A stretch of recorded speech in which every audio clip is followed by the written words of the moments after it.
নমো ভগবতে বাসুদেবায়। শ্রীমদ্ভাগবত মহাত্ম্যম।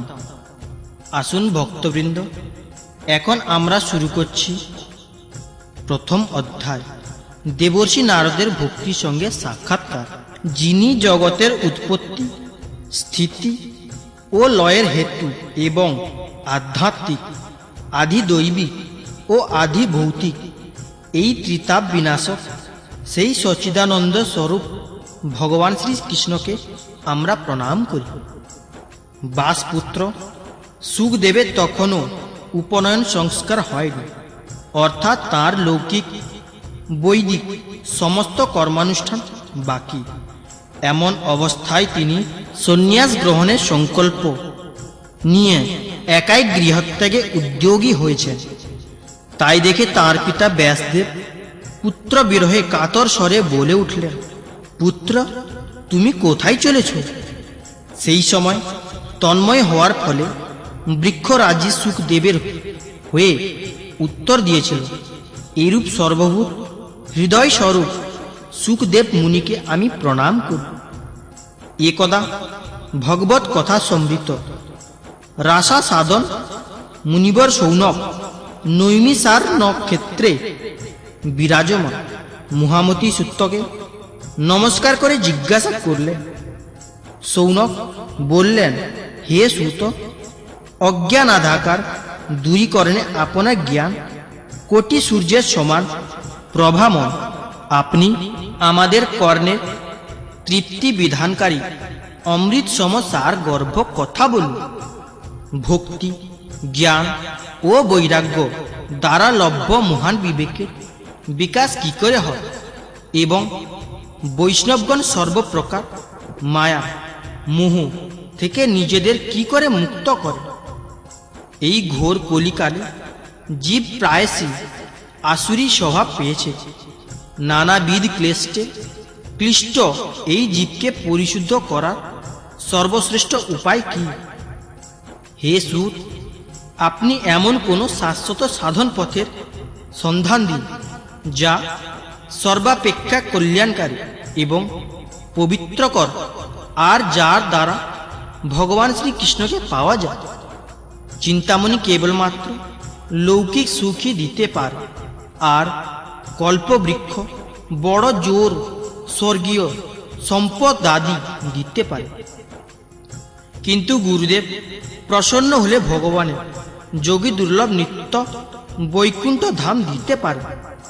সূতজি বললেন, হে সৌনক, তোমার হৃদয়ে ভগবত প্রেম রয়েছে, তাই আমি বিচার করে তোমাকে সমস্ত সিদ্ধান্তের সার কথা শোনাচ্ছি, যা জন্ম মৃত্যুর ভয় দূর করে। আমি তোমাকে ভক্তি প্রবাহ বৃদ্ধিকারী এবং ভগবান শ্রীকৃষ্ণের প্রসন্নতা অর্জনকারী সাধনের কথা বলব। মন দিয়ে শুনুন। সুখদেব কলিযুগে জীবকে কালরূপী সর্পের গ্রাসে পতিত হওয়ার মহাভয় থেকে রক্ষা করার জন্য শ্রীমদ্ ভাগবত শাস্ত্রের প্রবচন করেছে। চিত্তশুদ্ধির জন্য এর থেকে মঙ্গলকারী আর কোনো সাধন নেই। জন্ম জন্মান্তরে পুণ্যের উদয় হলে তবেই মানুষের এই ভাগবত শাস্ত্রের প্রাপ্তি হয়। রাজা পরীক্ষিতকে এই ভাগবত কথা শোনাবার জন্য সুখদেব যখন সভায় সমাসীন ছিলেন, তখন অমৃত কুম্ভ নিয়ে দেবতার তার কাছে আসে। নিজেদের কার্য সিদ্ধিতে অতীব কুশল দেবতারা মহর্ষি সুখদেবকে প্রণাম করে বললেন, আপনি এই অমৃত ভাণ্ড গ্রহণ করে তার পরিবর্তে আপনার কথামৃত আমাদের প্রদান করুন। এই প্রকারে আমাদের পরস্পরের মধ্যে কথামৃত ও অমৃত বিনিময় করে মহারাজ পরীক্ষিত অমৃত পান করতে থাকুক, আর আমরা সকলে শ্রীমদ্ভাগবত রূপে অমৃত পান করি।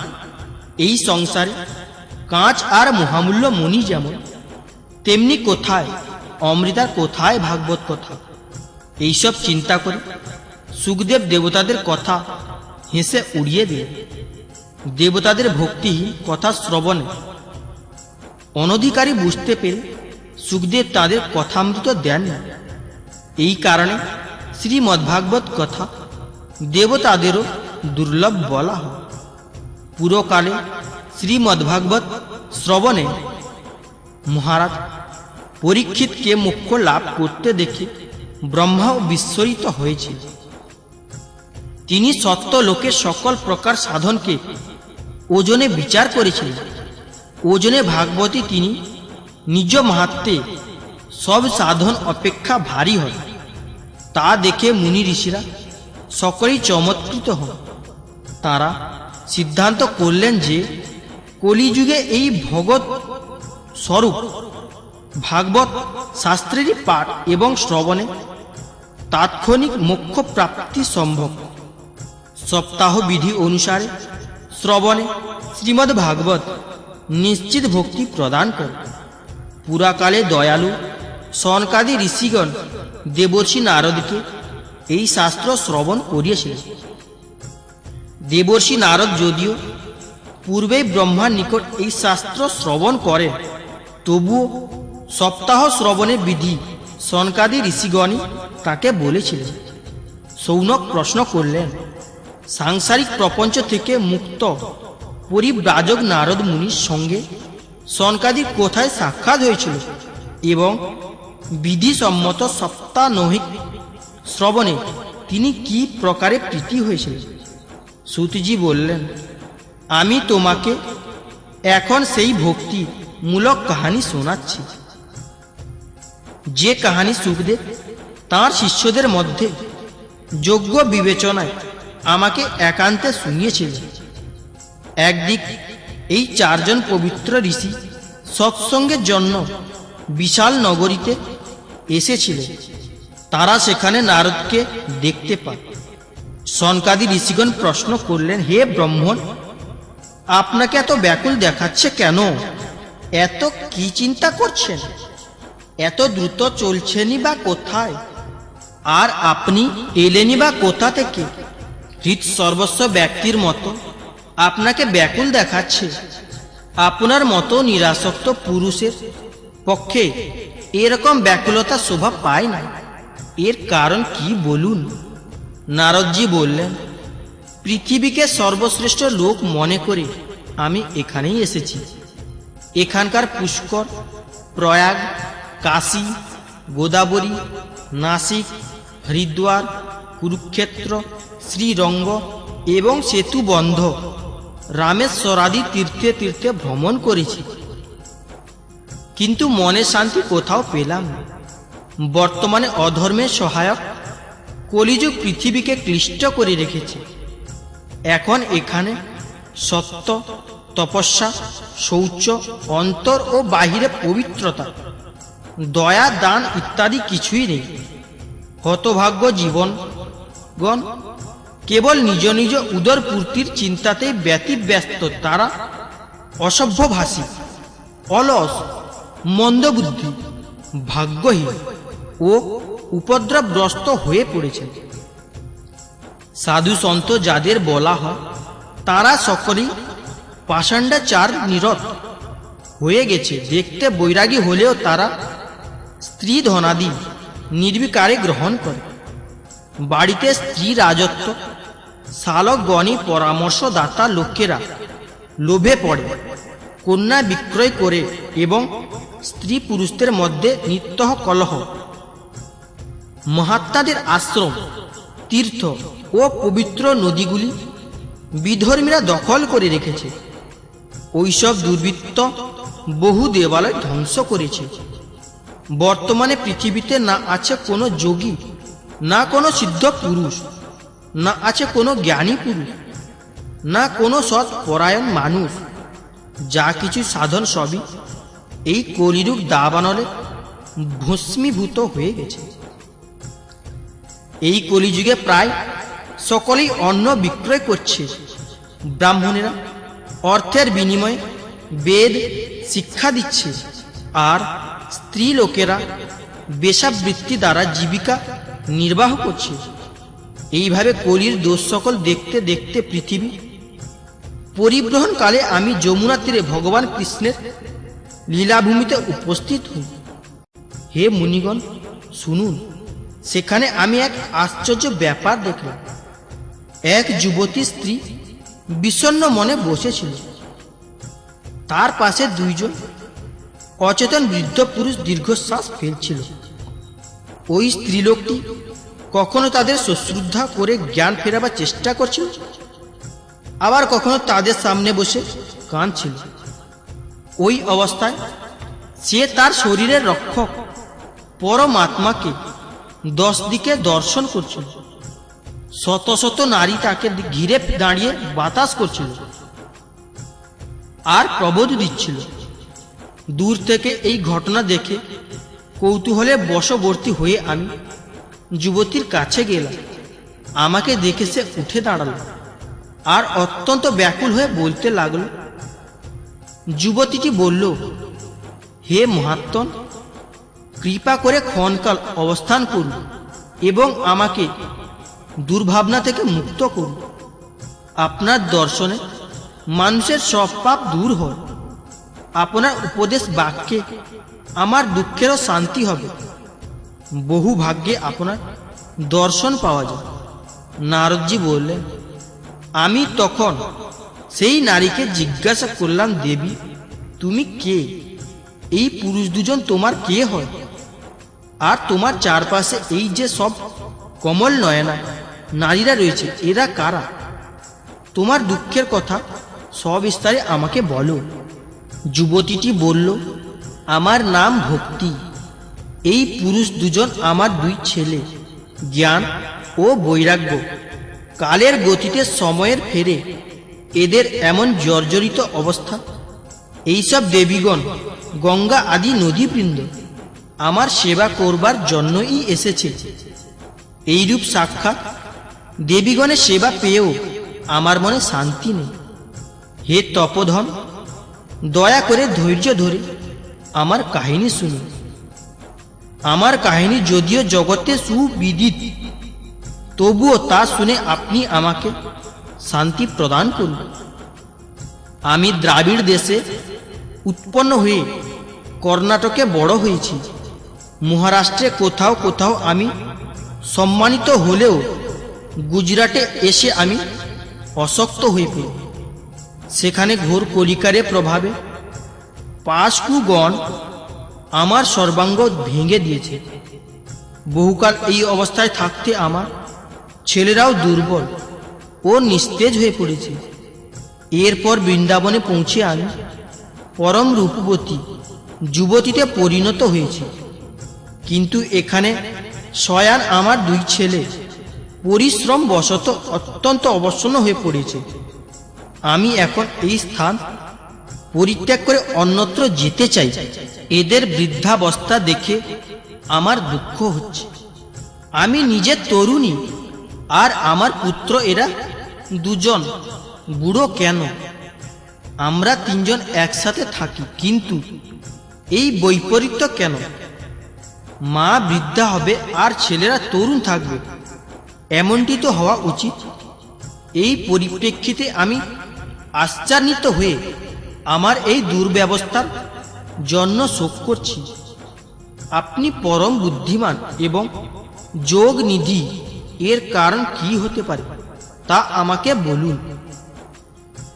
নারদজি বললেন, সাধ্বী, অন্তরের জ্ঞান দৃষ্টিতে তোমার সব দুঃখের কারণ আমি দেখতে পাচ্ছি।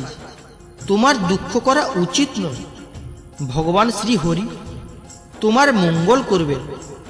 সুতজি বললেন, মুনিবর নারদ মুহূর্তের মধ্যে এর কারণ জানলেন এবং বললেন, নারদ বললেন, দেবী, মন দিয়ে শোনো। এখন দারুণ কলিযুগ। তার ফলে সদাচার সফল, যোগ মার্গ, যোগ্য ধ্যান, তপস্যাদি সব লুপ্ত হয়ে গেছে। এ যুগে জীব শঠতা ও দুষ্কর্মে লিপ্ত হয়ে অঘাসুর হয়ে গেছে। সংসারে যেদিকে তাকাবে দেখবে সৎ লোকেরা দুঃখে ম্লান হয়ে রয়েছে, আর দুষ্টেরা দল সুখে থেকে উন্নতি করছে। এই সময় যে সকল বুদ্ধিমান মানুষের ধৈর্য অটুট রয়েছে তারা জ্ঞানী ও পণ্ডিত। পৃথিবী ক্রমশই বছরের পর বছর অনন্ত নাগরে অপর ভার হয়ে পড়েছে। এই পৃথিবী পাপের ভারে স্পর্শযোগ্যা তো নয়, এমনকি দেখারও উপযুক্ত নয়, আর এতে মঙ্গলজনকও কিছু দেখা যাচ্ছে না।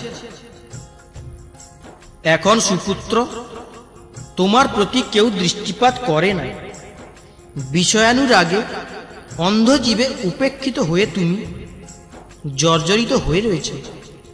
বৃন্দাবনে এসে পড়ার ফলে তুমি আবার নবীনা তরুণী হয়ে গেছো। ধন্য এই বৃন্দাবন, যেখানে ভক্তি সর্বদাই নৃত্য করছে।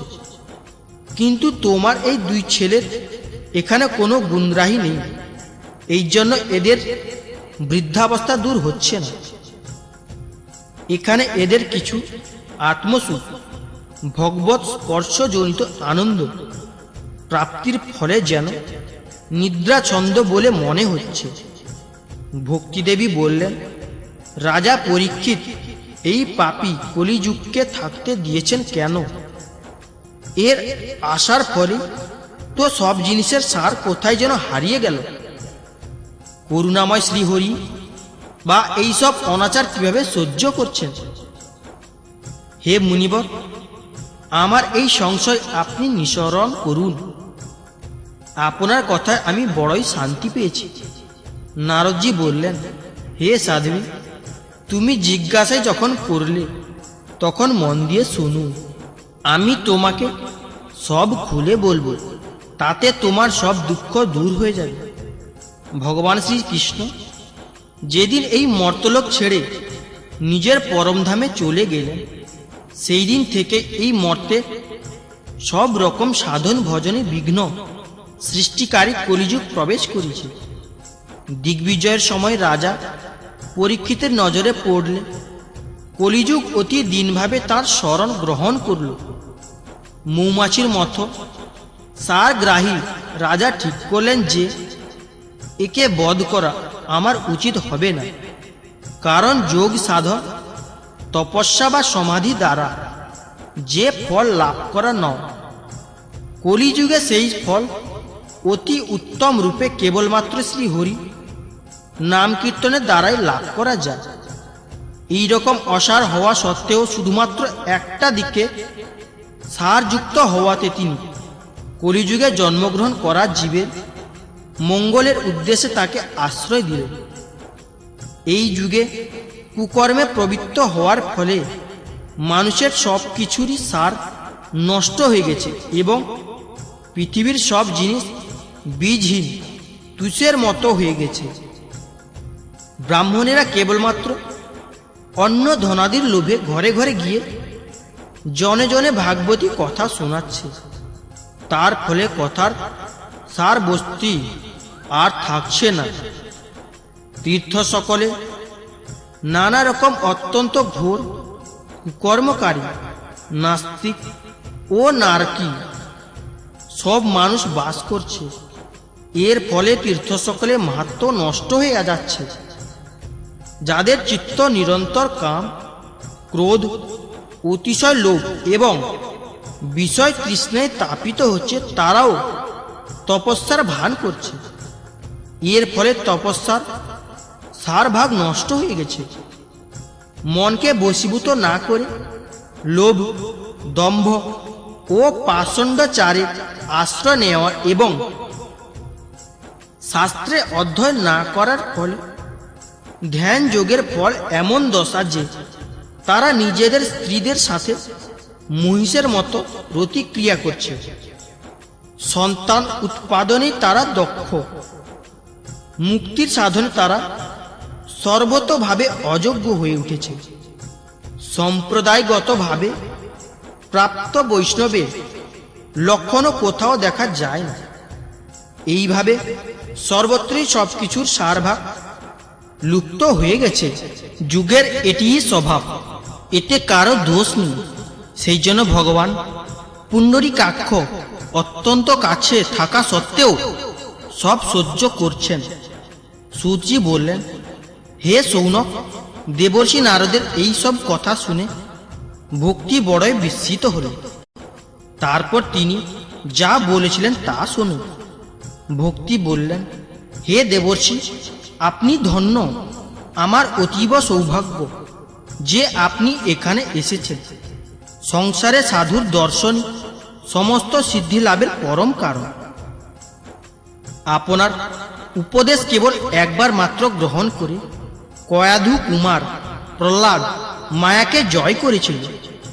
ধ্রুব ও আপনারই কৃপায় ধ্রুব পদ লাভ করেছিল। আপনি সর্বমঙ্গলময় এবং সাক্ষাৎ ব্রহ্মার পুত্র। আমি আপনাকে প্রণাম করছি। শ্রী মনমোহর্ষি বেদব্যাস প্রণীত পারমহংসী সংহিতা শ্রীমদ্ভাগবত পুরাণে শ্রীমদ্ভাগবত মাহাত্ম্যে ভক্তি নারদ সমাগম নামক প্রথম অধ্যায়ের বঙ্গানুবাদ সমাপ্ত। দ্বিতীয় অধ্যায় ভক্তির দুঃখ দূর করার জন্য নারদের উদ্যোগ। নারদজি বললেন, হে সাধ্বী, তুমি বৃথা কেন দুঃখ করছো? আহা, তুমি এত চিন্তাগ্রস্তই বা কেন করেছ? ভগবান শ্রীকৃষ্ণের চরণ কমলে ধ্যান করো। তাঁর কৃপায় তোমার সকল দুঃখের অবসান হবে।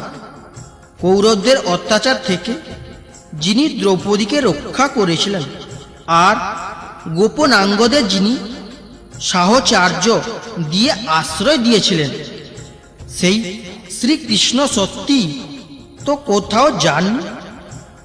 আর তুমি তো ভক্তি দেবী স্বয়ং এবং সর্বদাই তার প্রাণাধিক। তোমার আহ্বানে তিনি তো অতি নিজ ঘরেও চলে আসেন। সত্য, ত্রেতা আর দ্বাপর, এই তিন যুগে জ্ঞান আর বৈরাগ্য ছিল মুক্তির সাধন। কিন্তু কলিযুগে তো কেবল ভক্তি ব্রহ্ম সাধুর্য মোক্ষ দান করে। এই ভেবেই পরম আনন্দ চিন্ময় মূর্তি জ্ঞান স্বরূপ শ্রীহরি তার নিজ স্বরূপে তোমাকে সৃষ্টি করেছে। তুমি সাক্ষাৎ শ্রীকৃষ্ণের পরমা সুন্দরী প্রিয়া।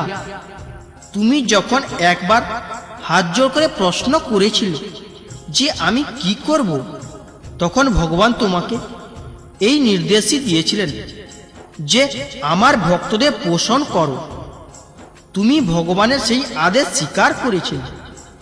ভগবান শ্রী হরি তোমার প্রতি সন্তুষ্ট হয়ে তোমাকে সেবা করবার জন্য মুক্তিকে তোমার দাসরূপী এবং এই জ্ঞান ও বৈরাগ্যকে তোমার পুত্র রূপে দান করে। তুমি তোমার সাক্ষাৎ স্বরূপে বৈকুণ্ঠ ধামে ভক্তদের পোষণ করো।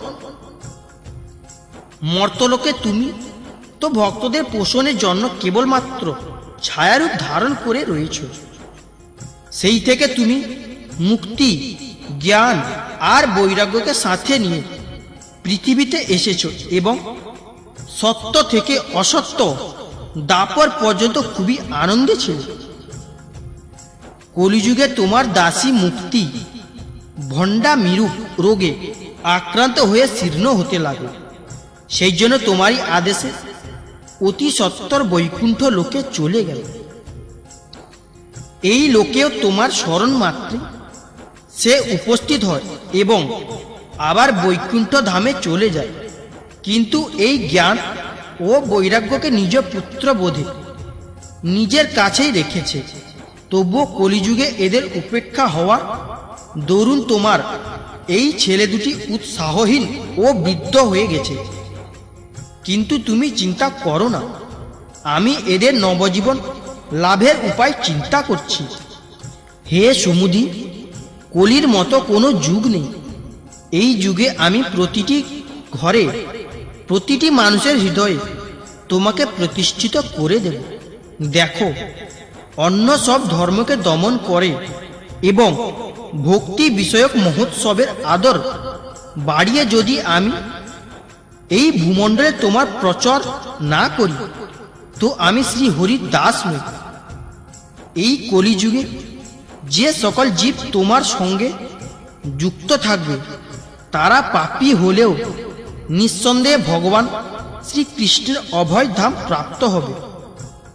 যার হৃদয়ে প্রেম রূপিণী ভক্তি সততই বিরাজ করে, সেই শুদ্ধ অন্তঃকরণ জীব স্বপ্নেও যমরাজকে দর্শন করে না। যার হৃদয়ে ভক্তি দেবীর বিনাশ প্রেত পিশাচ রাক্ষস বা দৈত্য দানব তাকে স্পর্শ করতে পারে না।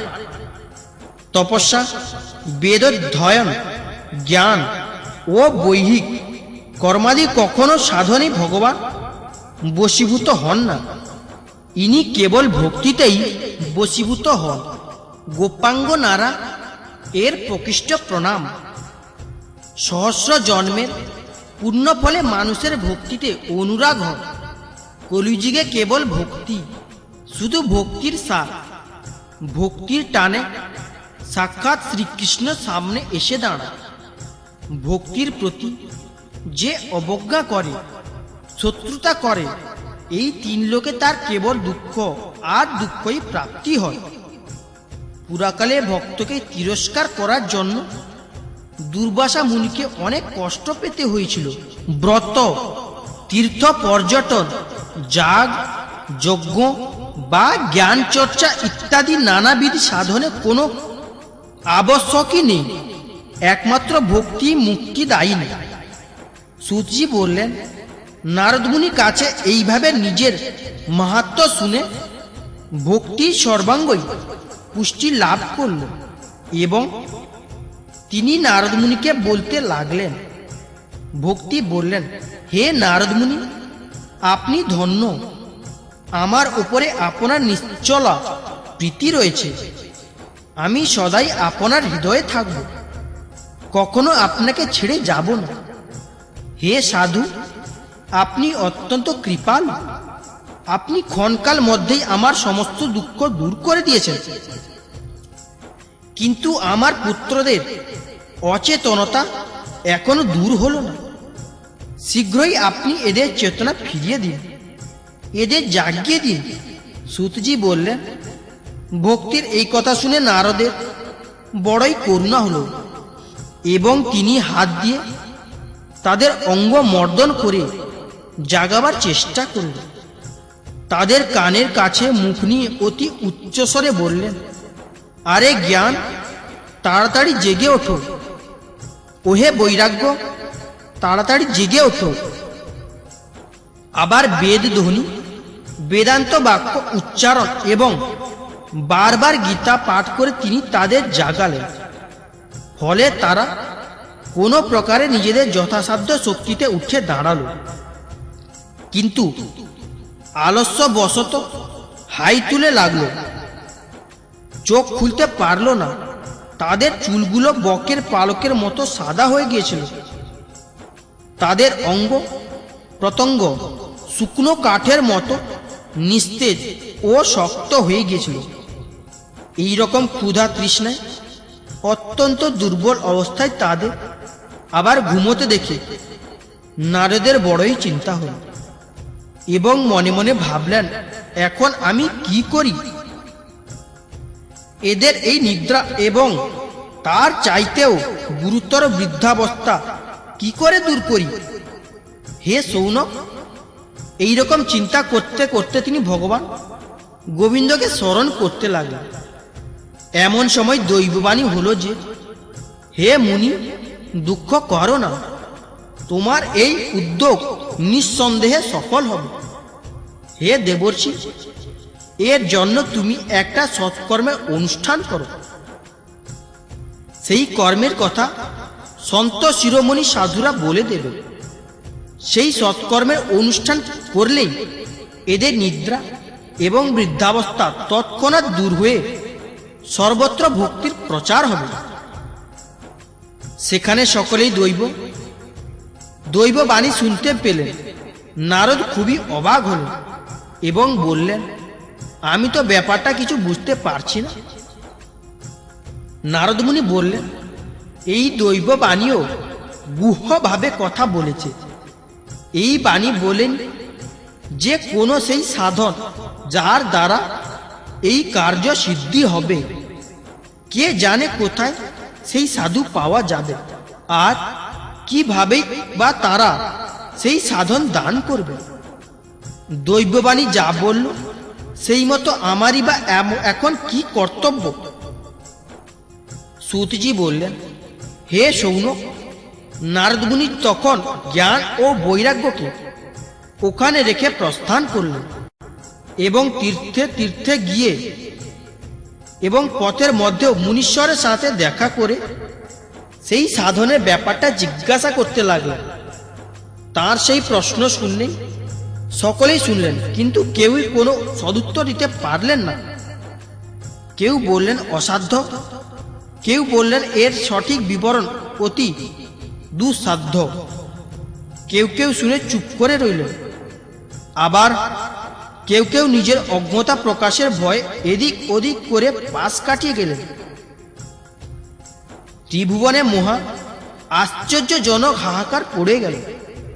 সকলে নিজেদের মধ্যে কানাঘুষা করতে লাগল, ভাইরে বেদ ধ্বনি বেদান্ত নির্ঘোষ, বারবার গীতা পাঠেও যখন ভক্তি জ্ঞান ও বৈরাগ্যকে জাগানো গেল না, তখন আর কোনো উপায় নাই।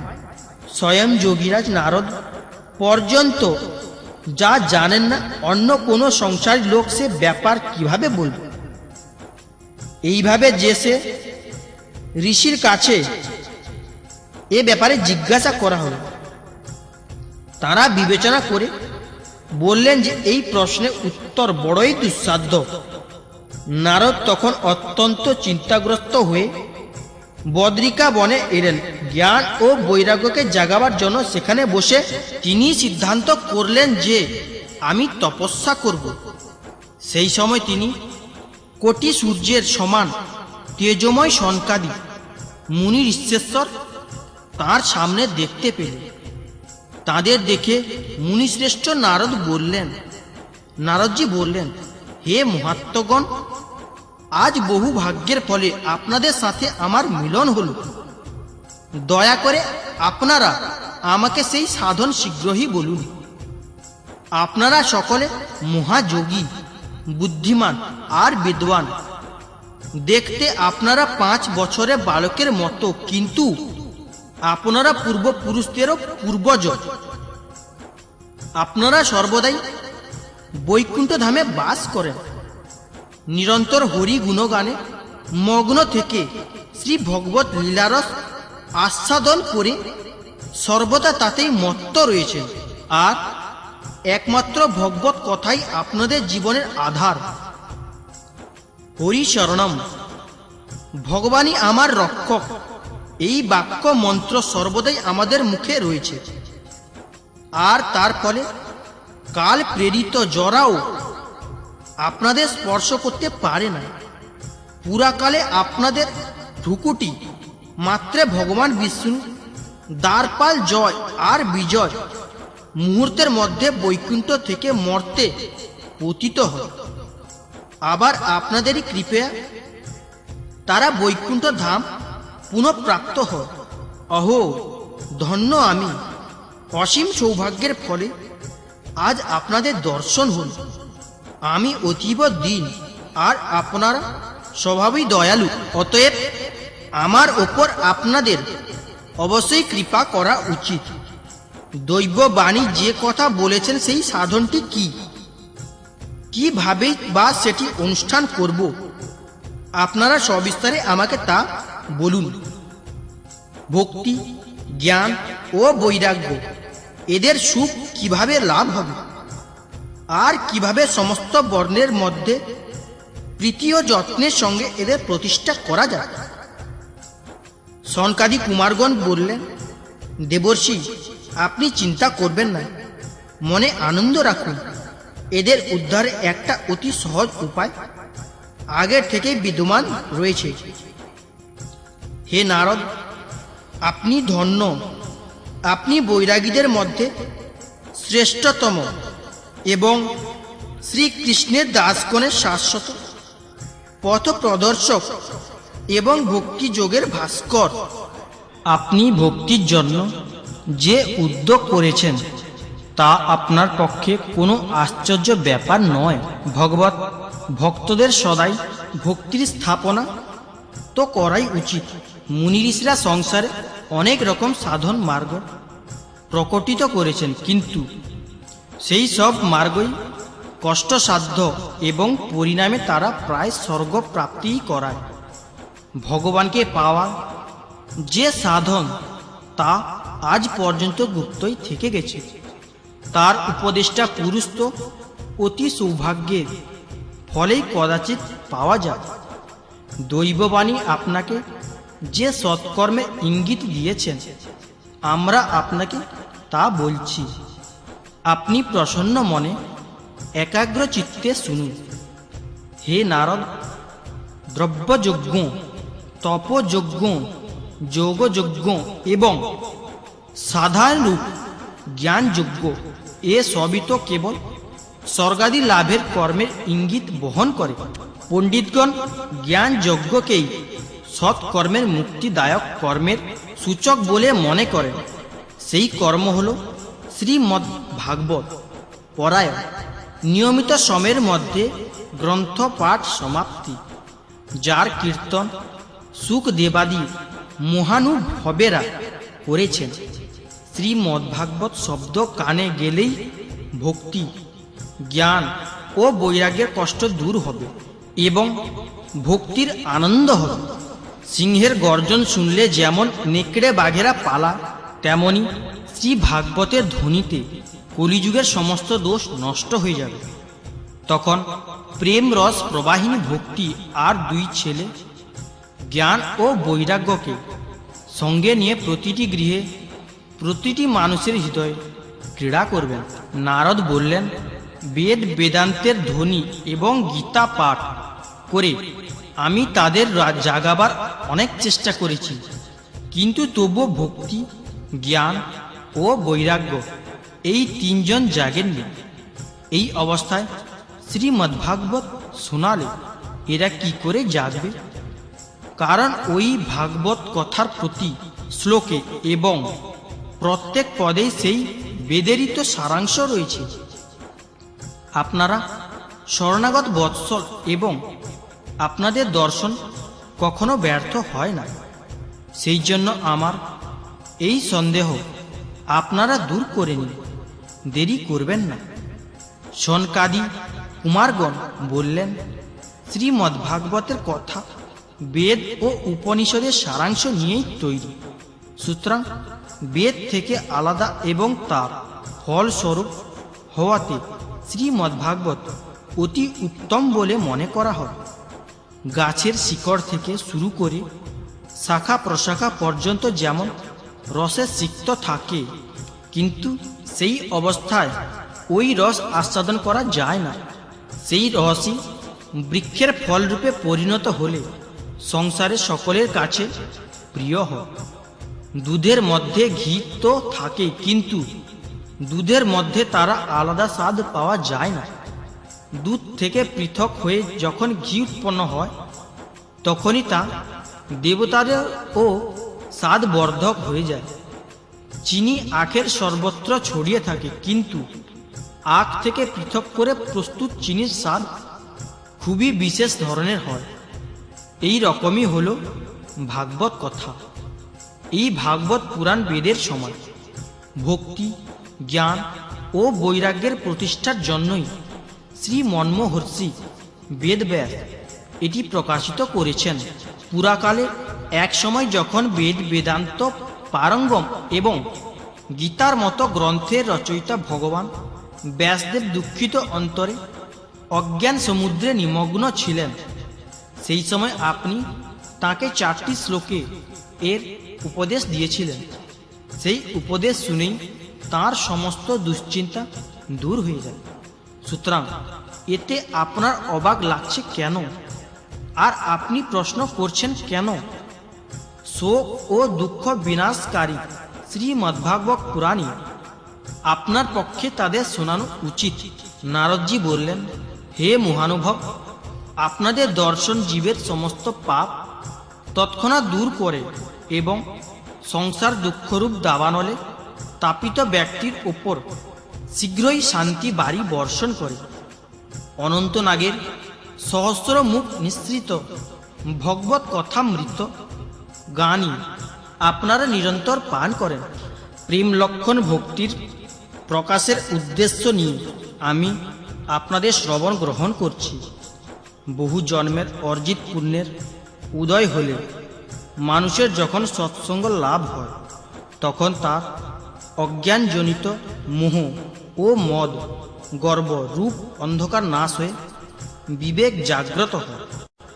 নারদজি বললেন, এখন আমি ভক্তি, জ্ঞান ও বৈরাগ্যকে প্রতিষ্ঠিত করার জন্য শ্রী শুকদেব কথিত ভাগবত শাস্ত্রের কথা অমৃতের দ্বারা অতীব যত্ন সহকারে উজ্জ্বল জ্ঞান যজ্ঞ আরম্ভ করব। এই যজ্ঞ যেখানে করব এরকম একটি উপযুক্ত স্থানের আপনারা নির্দেশ করুন। আপনারা দেবজ্ঞ, অতএব সুখ শাস্ত্রের মহিমা আমাকে জানান। শ্রীমদ্ভাগবত কথা কত দিনে শোনাতে হয় এবং তার বিধি নিয়মাদি কি তাও আমাকে বলুন। সনকাদি কুমারগণ বললেন, হে নারদ, আপনি অত্যন্ত বিনীত ও বিবেকশীল, সেই জন্য এই সবই আপনাকে বলছি, শুনুন। হরিদ্বারের কাছে আনন্দঘাট নামে গঙ্গার একটি ঘাট আছে। সেখানে অনেক ঋষিরা বাস করেন। দেবতা ও সিদ্ধগণ সেখানে যান। জায়গাটি বৃক্ষ ও লতাপাতায় নিবিড় এবং স্থলভূমি নূতন মসৃণ বাড়িতে পরিপূর্ণ। এই ঘাটটি অতীব রমণীয় এবং নির্জন স্থানে অবস্থিত, সর্বদা স্বর্ণকমলের সুগন্ধে সুবাসিত। সেখানে বসবাসকারী সিংহ, হাতি ইত্যাদি পরস্পর বিরোধী প্রাণীদের মধ্যেও কোনো শত্রুভাব নেই। আপনি সেখানে গিয়ে বিশেষ রকম কোনো প্রযত্ন ছাড়াই জ্ঞানযজ্ঞ আরম্ভ করুন। সেখানে স্থান মাহাত্ম্যের ফলে কথায় অপূর্ব রসের উদয় হবে। ভক্তিদেবীও তাঁর চোখের সামনে নির্বল ও জরাজীর্ণ অবস্থায় পড়ে থাকা জ্ঞান ও বৈরাগ্যকে সঙ্গে নিয়ে সেখানে উপস্থিত হবেন। কারণ ভাগবত কথা যেখানে হোক না কেন সেখানে ভক্তিদেবী আপনি আপনি পৌঁছে যান এবং এই ভাগবত কথা কানে গেলে এই তিনজনে তারুণ্য প্রাপ্ত হবেন। সুতজি বললেন, এই কথা বলে সনকাদি কুমারগণ ও নারদের সাথে শ্রীমদ্ভাগবত কথামৃত পান করার লোভে সেখান থেকে সত্বর গঙ্গা তটে উপস্থিত হলেন। তারা যখন সেই গঙ্গা তটে পৌঁছলেন তার মধ্যেই ভূলোক, দেবলোক ও ব্রহ্মলোক সর্বত্র এই সংবাদ রটে গেছে। ভগবত কথার শিখ বিষ্ণু ভক্তেরা যে যেখানে ছিলেন শ্রীমদ্ভাগবত মৃত পান করার জন্য সকলের আগে দৌড়ে দৌড়ে আসতে লাগলেন। ভৃগু, বশিষ্ঠ, চবন, গৌতম, মেধাতিথি, দেবল, দেবরাত, পরশুরাম, বিশ্বামিত্র, সাকল, মার্কণ্ডেয়, দত্তাত্রেয়, পিপ্পলাদ, যোগেশ্বর ব্যাস এবং পরাশর ছায়াসুখ, জাজলি এবং জহ্নু আদি সব প্রধান প্রধান মুনিগণই আপনাপন পুত্র, শিষ্য ও সহধর্মণীদের নিয়ে আনন্দের সাথে সেখানে এলেন। এছাড়া বেদ, বেদান্ত, উপনিষদ, মন্ত্রতন্ত্র, সপ্তদশ পুরাণ এবং 6 শাস্ত্র মূর্তি ধারণ করে সেখানে উপস্থিত হলেন। গঙ্গা ইত্যাদি নদী, পুষ্কর আদি সরোবর, কুরুক্ষেত্র প্রভৃতি সমস্ত ক্ষেত্র, দিক সমূহ, দণ্ডকাদি অরণ্য, হিমালয়াদি পর্বত এবং দেহ, গন্ধর্ব ও দানবাদী সকলেই সেই ভাগবত কথা শোনার জন্য এসে গেলেন। যারা নিজেদের শ্রেষ্ঠ মনে করে আসতে চাইলেন না, মহর্ষি ভৃগু তাদের বুঝিয়ে সুঝিয়ে নিয়ে এলেন। তখন কথা শোনবার জন্য দীক্ষিত হয়ে শ্রীকৃষ্ণ পরায়ণ সনকাদি কুমারগণ নারদ প্রদত্ত শ্রেষ্ঠ আসনে উপবেশন করলেন। সমস্ত শ্রোতারা তাঁদের বন্দনা করলেন। শ্রোতাদের মধ্যে বৈষ্ণব, বৈরাগী, সন্ন্যাসী ও ব্রহ্মচারীগণ সকলের সামনে বসলেন। তাঁদেরও সামনে বসলেন নারদ। একদিকে ঋষিগণ, অপরদিকে দেবতারা, অন্যদিকে বেদ ও উপনিষদ আদি আর একদিকে তীর্থগণ বসলেন, আর অন্যদিকে স্ত্রী লোকেরা বসলেন। চারদিকে জয় জয়কার, বাচিক নমস্কার শব্দ ও শঙ্খধ্বনি হতে লাগল। আর আবির গুলাল খই ফুল বর্ষণ হতে থাকল। কোনো কোনো দেবশ্রেষ্ঠগণ তো বিমানে চড়ে সেখানে উপবিষ্ট সকলের ওপর কল্পবৃক্ষের পুষ্প বর্ষণ করতে লাগলেন।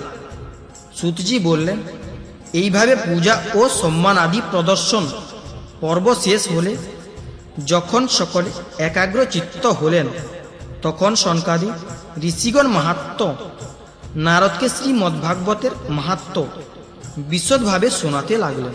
সনকাদি মুনিগণ বললেন, আমরা এখন আপনাদের এই ভাগবত শাস্ত্রের মহিমা শোনাব। এই মহিমা শ্রবণ মাত্রই মুক্তি করতলকতা হন। শ্রীমদ্ভাগবত কথা সর্বদা সেবন ও আস্বাদন করা উচিত। এই কথা শ্রবণ মাত্রই ভগবান শ্রী হরি হৃদয়ে এসে আসন গ্রহণ করেন। এই গ্রন্থে 18,000 শ্লোক এবং 12টি স্কন্ধ আছে এবং রাজা পরীক্ষিত ও শ্রী সুখদেবের কথোপকথনে এটি সমৃদ্ধ। আপনারা এই ভাগবত শাস্ত্র মনোযোগ দিয়ে শ্রবণ করুন। যতদিন পর্যন্ত মুহূর্তের জন্য এই সুখ শাস্ত্রের কথা কর্ণকুহরে প্রবেশ না করে, ততদিন পর্যন্ত মানুষ অজ্ঞানবশত সংসার চক্রে পরিভ্রমণ করতেই থাকে। অনেক শাস্ত্র ও পুরাণ শ্রবণে কি লাভ? এতে তো বৃথা ভ্রম সংশয় বাড়তে থাকে। মুক্তি প্রদানের জন্য তো একমাত্র ভাগবত শাস্ত্রই উচ্চস্বরে আহ্বান করছে। যে গৃহে নিত্য শ্রীমদ্ ভাগবতের পাঠ হয়, সেই গৃহে তীর্থের রূপ ধারণ করে এবং যারা সেখানে বাস করে তাদের সমস্ত পাপ নষ্ট হয়ে যায়। বহু হাজার অশ্বমেধ যজ্ঞ এবং শত শত রাজপেয় যজ্ঞ ও এই সুখ শাস্ত্র কথার 16 ভাগের 1 ভাগের সমকক্ষ নয়। হে তপোধনগণ, শ্রীমদ্ ভাগবত যতক্ষণ না সম্যকরূপে শ্রবণ করা হয়, ততক্ষণ পর্যন্ত মানুষের শরীরে পাপ ভর করে থাকে। ফলের দৃষ্টিতে গয়া, গঙ্গা, কাশী, পুষ্কর বা প্রয়াগ কোনো তীর্থই এই সুখ শাস্ত্র কথা শ্রবণের ফলের সমান হতে পারে না। যদি আপনাদের পরম গতি প্রাপ্তির ইচ্ছা হয়, তাহলে উচ্চারণ করে শ্রীমদ্ ভাগবতের অর্ধ বা 1/4 শ্লোক নিত্য নিয়মিত পাঠ করুন। ওঙ্কার, গায়ত্রী, পুরুষ সূক্ত, 3টি বেদ, শ্রীমদ্ ভাগবত, ওম নমো ভগবতে বাসুদেবায়, এই দ্বাদশাক্ষর মন্ত্র, দ্বাদশ মূর্তি, সূর্যদেব প্রয়াগ, সংবৎস স্বরূপ কাল, ব্রাহ্মণ, অগ্নিহোত্র, গো দ্বাদশী তিথি, তুলসী, বসন্ত ঋতু এবং ভগবান পুরুষোত্তম পণ্ডিতেরা এদের মধ্যে কোনো পার্থক্য দেখেন না। যে মানুষ অর্থবোধ সহ সদাই শ্রীমদ্ ভাগবত শাস্ত্র পাঠ করে, তার কোটি জন্মের পাপ ভস্মীভূত হয়ে যায়। এতে বিন্দুমাত্র সংশয় নেই। ভগবতের শ্লোকার্থ বা 1/4 শ্লোক ও যে ব্যক্তি নিত্য পাঠ করে, তার রাজসূয় ও অশ্বমেধ যজ্ঞের ফল লাভ হয়। নিত্য ভাগবত পাঠ, শ্রীহরির ধ্যান, তুলসী বৃক্ষে জল সিঞ্চন এবং গো সেবা, এই 4টি কর্ম সমক ফলদায়ক। জীবনের অন্তিম মুহূর্তে যে ভাগবতের শ্লোক করে ভগবান তার ওপর প্রসন্ন হয়ে থাকে, তাকে বৈকুণ্ঠ লোকে স্থান দেয়। সোনার সিংহাসনে রেখে বিষ্ণু ভক্তকে যে এই ভাগবত গ্রন্থ দান করে, সে অবশ্যই ভগবত সাযুজ্য লাভ করে। সারা জীবনে চিত্তকে একাগ্র করে যে দুষ্ট শ্রীমদ্ ভাগবতের সামান্য রসা সাধন ও না করেছে, সে তো নিজের জন্মটাই চণ্ডাল ও গাধার মতো ব্যর্থভাবেই কাটিয়েছে। তার জন্ম তো শুধু মাকে প্রসব যন্ত্রণা দেওয়ার জন্যই হয়েছে। এই সুখশাস্ত্রের সামান্য কিছু কথাও যে শোনেনি সেই পাপাত্ম তো জীবন ধারণ করেও মৃতের সমান। পৃথিবীর ভাস্বরূপ সেই পশুতুল্য মানুষকে ধিক। স্বর্গলোকে ইন্দ্রাদি দেবরাজগণ এই কথা আলোচনা করে থাকেন। সংসারে শ্রীমদ্ ভাগবতের কথা সুযোগ পাওয়া অবশ্যই কঠিন। কোটি জন্মের পুণ্য একত্রে সঞ্চিত হলে তবেই এই সুযোগ আসে। হে নারদ, আপনি বুদ্ধিমান ও যোগনিধি, আপনি মন দিয়ে ভাগবত কথা শ্রবণ করুন। এই শ্রবণের জন্য কোনো দিনক্ষণে প্রয়োজন নেই। এই কথা শ্রবণ সদাই মঙ্গলকারী। সত্য ভাষণ ও ব্রহ্মচর্য ধারণ করে শ্রবণ করা শ্রেষ্ঠ মনে করা হয়, কিন্তু কলিযুগে এত সব হয়ে ওঠা কঠিন। সেই জন্য সুখদেব যে বিশেষ বিধি বলে গেছেন সেটি জেনে নেওয়া দরকার। অনেকদিন ধরে চিত্তবৃত্তিকে বসে রাখা, নিজেকে নিয়মে বেঁধে রেখে কোনো শুভ কার্যের জন্য দীক্ষিত হয়ে থাকা কলিযুগে খুবই কঠিন। এই জন্য সপ্তাহ শ্রবণের বিধি রয়েছে। শ্রদ্ধার সাথে যে কোনো সময় শ্রবণ করলে অথবা মাঘ মাসে শ্রবণ করলে যে ফল লাভ হয়, সপ্তাহ ধরে শ্রবণে সেই ফলই লাভ হয়। সুখদেব একথা নির্ধারণ করে দিয়েছেন। মনের অংশজম রোগের প্রকোপ এবং আয়ুর স্বল্পতা এবং কলিযুগে অনেক দোষের সম্ভাবনার দরুণই সপ্তাহ সম্পাদনের বিধান করা হয়েছে। তপস্যা, যোগ সাধন ও সমাধির দ্বারা যে ফল লাভ করা যায় না, সেই ফল ভাগবতের সপ্তাহ শ্রবণে সহজেই লাভ করা যায়। এই সপ্তাহ প্রগ্রহণ যজ্ঞ তপস্যা থেকে অধিক ফলদায়ী। তীর্থ ভ্রমণের চেয়ে তো সর্বদাই অধিক, যোগ সাধনের চেয়েও অধিক তো বটেই। এমনকি ধ্যান এবং জ্ঞানের চেয়েও বেশি ফলদায়ী। এর বৈশিষ্ট্য কত আর বলা যায়, এ তো সমস্ত সাধারণ থেকেও অধিক ফলদায়ক। সৌনক জিজ্ঞাসা করলেন, হে সুত, এ তো আপনি আশ্চর্য কথা বললেন। অবশ্যই এই ভাগবত পুরাণ যোগ বেত্তা ব্রহ্মার ও আদি কারণ নারায়ণকে নিরূপণ করে, কিন্তু মোক্ষ লাভের জন্য সম্পাদিত জ্ঞানাদি সব সাধনকে নগণ্য করে। এই যুগে সেই সব ধারণের চেয়েও ভাগবতী কথা কি করে বড় হল? সুতজি বললেন, হে সৌনক, মর্তধাম ছেড়ে ভগবান শ্রীকৃষ্ণের নিত্যধামে যাত্রার প্রাকাল্যে তাঁর শ্রীমুখ থেকে একাদশ স্কন্ধের জ্ঞানোপদেশ শুনে উদ্ভব ও এই প্রশ্ন করেছিলেন। উদ্ভব বললেন, হে গোবিন্দ, আপনার ভক্তদের কার্য সমাপন করে আপনি নিজ পরম ধামে যাচ্ছেন, কিন্তু আমার মনে একটা মহতী চিন্তার উদয় হয়েছে। সেই সংশয় নিরসন করে আপনি আমাকে শান্ত করুন। অতি শীঘ্রই কলিকাল আসছে, তাই সংসারে অনেক দুষ্টু লোকের প্রাদুর্ভাব হবে। তাদের সংসর্গে অনেক সৎ ব্যক্তিও উগ্র স্বভাবের হয়ে যাবে। তখন তাদের ভারে পীড়িতা হয়ে গোরূপিণী ধরিত্রী কার শরণ নেবে? হে কমল নয়ন, আমি তো আপনাকে ছাড়া দ্বিতীয় কাউকে এর রক্ষাকর্তা দেখছি না। সুতরাং হে ভক্ত বৎস, আপনি সাধুদের প্রতি কৃপা করে এখান থেকে যাবেন না। হে ভগবান, আপনি বস্তুত নিরাকার ও চিন্মাত্র হয়েও শুধুমাত্র ভক্তের জন্যই তো এই স্বরূপ রূপ ধারণ করেছেন।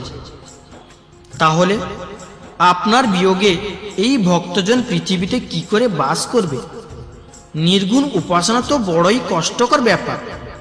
সুতরাং অন্য কিছু চিন্তা করুন। প্রভাস ক্ষেত্রে উদ্বেগদের ওই কথা শুনে ভগবান চিন্তা করতে লাগলেন। যে ভক্তদের আশ্রয়ের জন্য আমার কি ব্যবস্থা নেওয়া উচিত। হে সৌনক, ভগবান তখন তার সমস্ত শক্তি ভাগবতের মধ্যে রেখে দিলেন। তিনি অন্তর্ধান করে এই ভাগবত সমুদ্রে প্রবেশ করে গেলেন। তাই এই ভাগবত ভগবানের সাক্ষাৎ শব্দময়ী মূর্তি। এর পূজা, শ্রবণ, পাঠ অথবা শুধুমাত্র দর্শনই মানুষের সব পাপ নাশ হয়ে যায়। এই জন্য এই ভাগবতের সপ্তাহ শ্রবণ সর্বশ্রেষ্ঠ রূপে গণ্য করা হয়। আর কলিযুগে তো অন্য সমস্ত সাধনের চেয়ে এই ভাগবত ধর্মকেই শ্রেষ্ঠ বলা হয়েছে। কলিকালে এই শাস্ত্রই হলো এমন একটি ধর্ম যা দুঃখ, দারিদ্র, দুর্ভাগ্য আর পাপ মোচন করে দেয় এবং কাম ক্রোধাদি রিপুর ওপর আধিপত্য প্রতিষ্ঠিত করে। নচেৎ ভগবানের ওই মায়া থেকে পরিত্রাণ পাওয়া যেখানে দেবগণের পক্ষেও দুঃসাধ্য, সেখানে মানুষের আর কি কথা। সুতরাং এই মায়ামোহ মুক্তির জন্যে ও সপ্তাহ শ্রবণের বিধান করা হয়েছে। সুতজি বললেন, হে সৌনক, সনকাদি মুনীশ্বরগণ যখন সপ্তাহ শ্রবণের মাহাত্ম্য ব্যাখ্যা করেছিলেন, তখন সভায় একটা বড় আশ্চর্য ব্যাপার ঘটেছিল। আমি সেই দিনই তোমাকে বলছি, শোনো। তরুণাবস্থা প্রাপ্ত তার দুই ছেলেকে সাথে নিয়ে বিশুদ্ধ প্রেম রূপা ভক্তি দেবী বারবার শ্রীকৃষ্ণ, গোবিন্দ, হরে, মুরারে, হে নাথ, নারায়ণ, বাসুদেব ইত্যাদি ভব বন্যাম উচ্চারণ করতে করতে অকস্মাৎ সেখানে উপস্থিত হলেন। সমস্ত সভাসদেরা দেখল যে পরমা সুন্দরী ভক্তি রানী ভাগবতের অর্থের ভূষণ ধারণ করে সেখানে এসেছেন। মুনিগণের সেই সভায় সকলে আলোচনা করতে লাগলেন, ইনি এখানে কিভাবে এলেন। তখন সনকাদি মুনিগণ বললেন, এই ভক্তি দেবী এইমাত্র ভাগবত কথার অর্থ থেকে প্রকাশিত হয়েছে। তাদের এই কথা শুনে ভক্তি তার পুত্রদের সাথে অত্যন্ত বিনম্রভাবে সনত কুমারদের বললেন। ভক্তিদেবী বললেন, কলিযুগে আমি প্রায় শেষ হয়ে গিয়েছিলাম। আপনাদের কথামৃত সিঞ্চন আমাকে আবার পুষ্ট করেছে। এখন আপনারা বলুন যে আমি কোথায় থাকব। এই কথা শুনে সনকাদি মুনিগণ বললেন, তুমি ভক্তদের কাছে ভগবানের স্বরূপ প্রদানকারিণী, অনন্য প্রেম দায়িনী এবং ভবরোগ নির্মূলকারিণী। অতএব ধৈর্য ধারণ করে তুমি নিত্য নিরন্তর বিষ্ণু ভক্তদের হৃদয়ে বাস করো। এই কলিযুগের দোষ সকল সর্বত্র নিজ প্রভাব বিস্তার করলেও সেখানে তোমার উপর দৃষ্টি পর্যন্ত ফেলতে পারবে না। এইভাবে তাদের অনুমতি পাওয়া মাত্রই ভক্তিদেবী অবিলম্বে ভগবত ভক্তগণের হৃদয়ে গিয়ে স্থান নিলেন। যার হৃদয়ে শুধুমাত্র শ্রী হরির ভক্তি প্রাপ্তি নিবাস করে, যে ত্রিলোকের মধ্যে অনন্ত নির্ধন হলেও পরম ধন্য, কারণ এই ভক্তির সূত্রে বাধা পড়ে, তো সাক্ষাৎ ভগবানও নিজের পরমধাম ছেড়ে তার হৃদয়ে এসে বাস করেন। মর্তধামে এই ভাগবত পরম ব্রহ্মের সাক্ষাৎ বিগ্রহ। এর মহিমা আমি কতটুকুই বা বর্ণনা করতে পারি। এই ভাগবতের আশ্রয় নিয়ে এই কথা পাঠ করলে, শোনালে তো শ্রোতা এবং পাঠক বা কথক উভয়েরই ভগবান শ্রীকৃষ্ণের সাযুজ্য প্রাপ্তি ঘটে। অতএব একে ছেড়ে অন্য ধর্মের আশ্রয়ের আর কি প্রয়োজন। শ্রী মনমোহর্ষি বেদব্যাস প্রণীত পারমহংসী সংহিতা শ্রীমদ্ভাগবত মহাপুরাণের শ্রীমদ্ভাগবত মাহাত্ম্যে ভক্তি কষ্ট নিবৃত্তি নামক তৃতীয় অধ্যায়ের বঙ্গানুবাদ সমাপ্ত হল। চতুর্থ অধ্যায় গোকর্ণ উপাখ্যান। সুতজি বললেন, হে মুনিবর, সেই সময়ে নিজ ভক্তদের মনে অলৌকিক ভক্তির প্রাদুর্ভাব দেখে ভক্তবৎসল শ্রী ভগবান তার নিজ ধাম ছেড়ে সেখানে এলেন। তার গলায় বনমালা শোভিত ছিল, শ্রী অঙ্গ সজল জলধরে মতো শ্যাম বর্ণ, পরনে মনোহর পীতাম্বর, কোটি দেশে কাঞ্চি দামে সুসজ্জিত, মস্তকে মুকুট এবং কর্ণে কুণ্ডল ঝিকমিক করছিল। তিনি ত্রিভঙ্গল ললিতা ভাবে দাঁড়িয়ে ভক্তদের মনোহরণ করছিলেন। বক্ষে কৌস্তম্ভ ভবনী শোভা পাচ্ছিল, সারা অঙ্গ হরিচন্দনে চর্চিত হচ্ছিল। সেই রূপের শোভার কি বর্ণনা করব, তখন মনে হচ্ছিল কোটি কামদেবের রূপ মাধুরী বুঝি একত্র সজ্জিত হয়েছে। পরমানন্দ চিন্ময় বিগ্রহ মধুরাতির মধুর মুরলীধর এক অপূর্ব ভুবন মোহন মূর্তিকে নিজ ভক্তদের নির্মল চিত্তে আবির্ভাব হয়েছিল।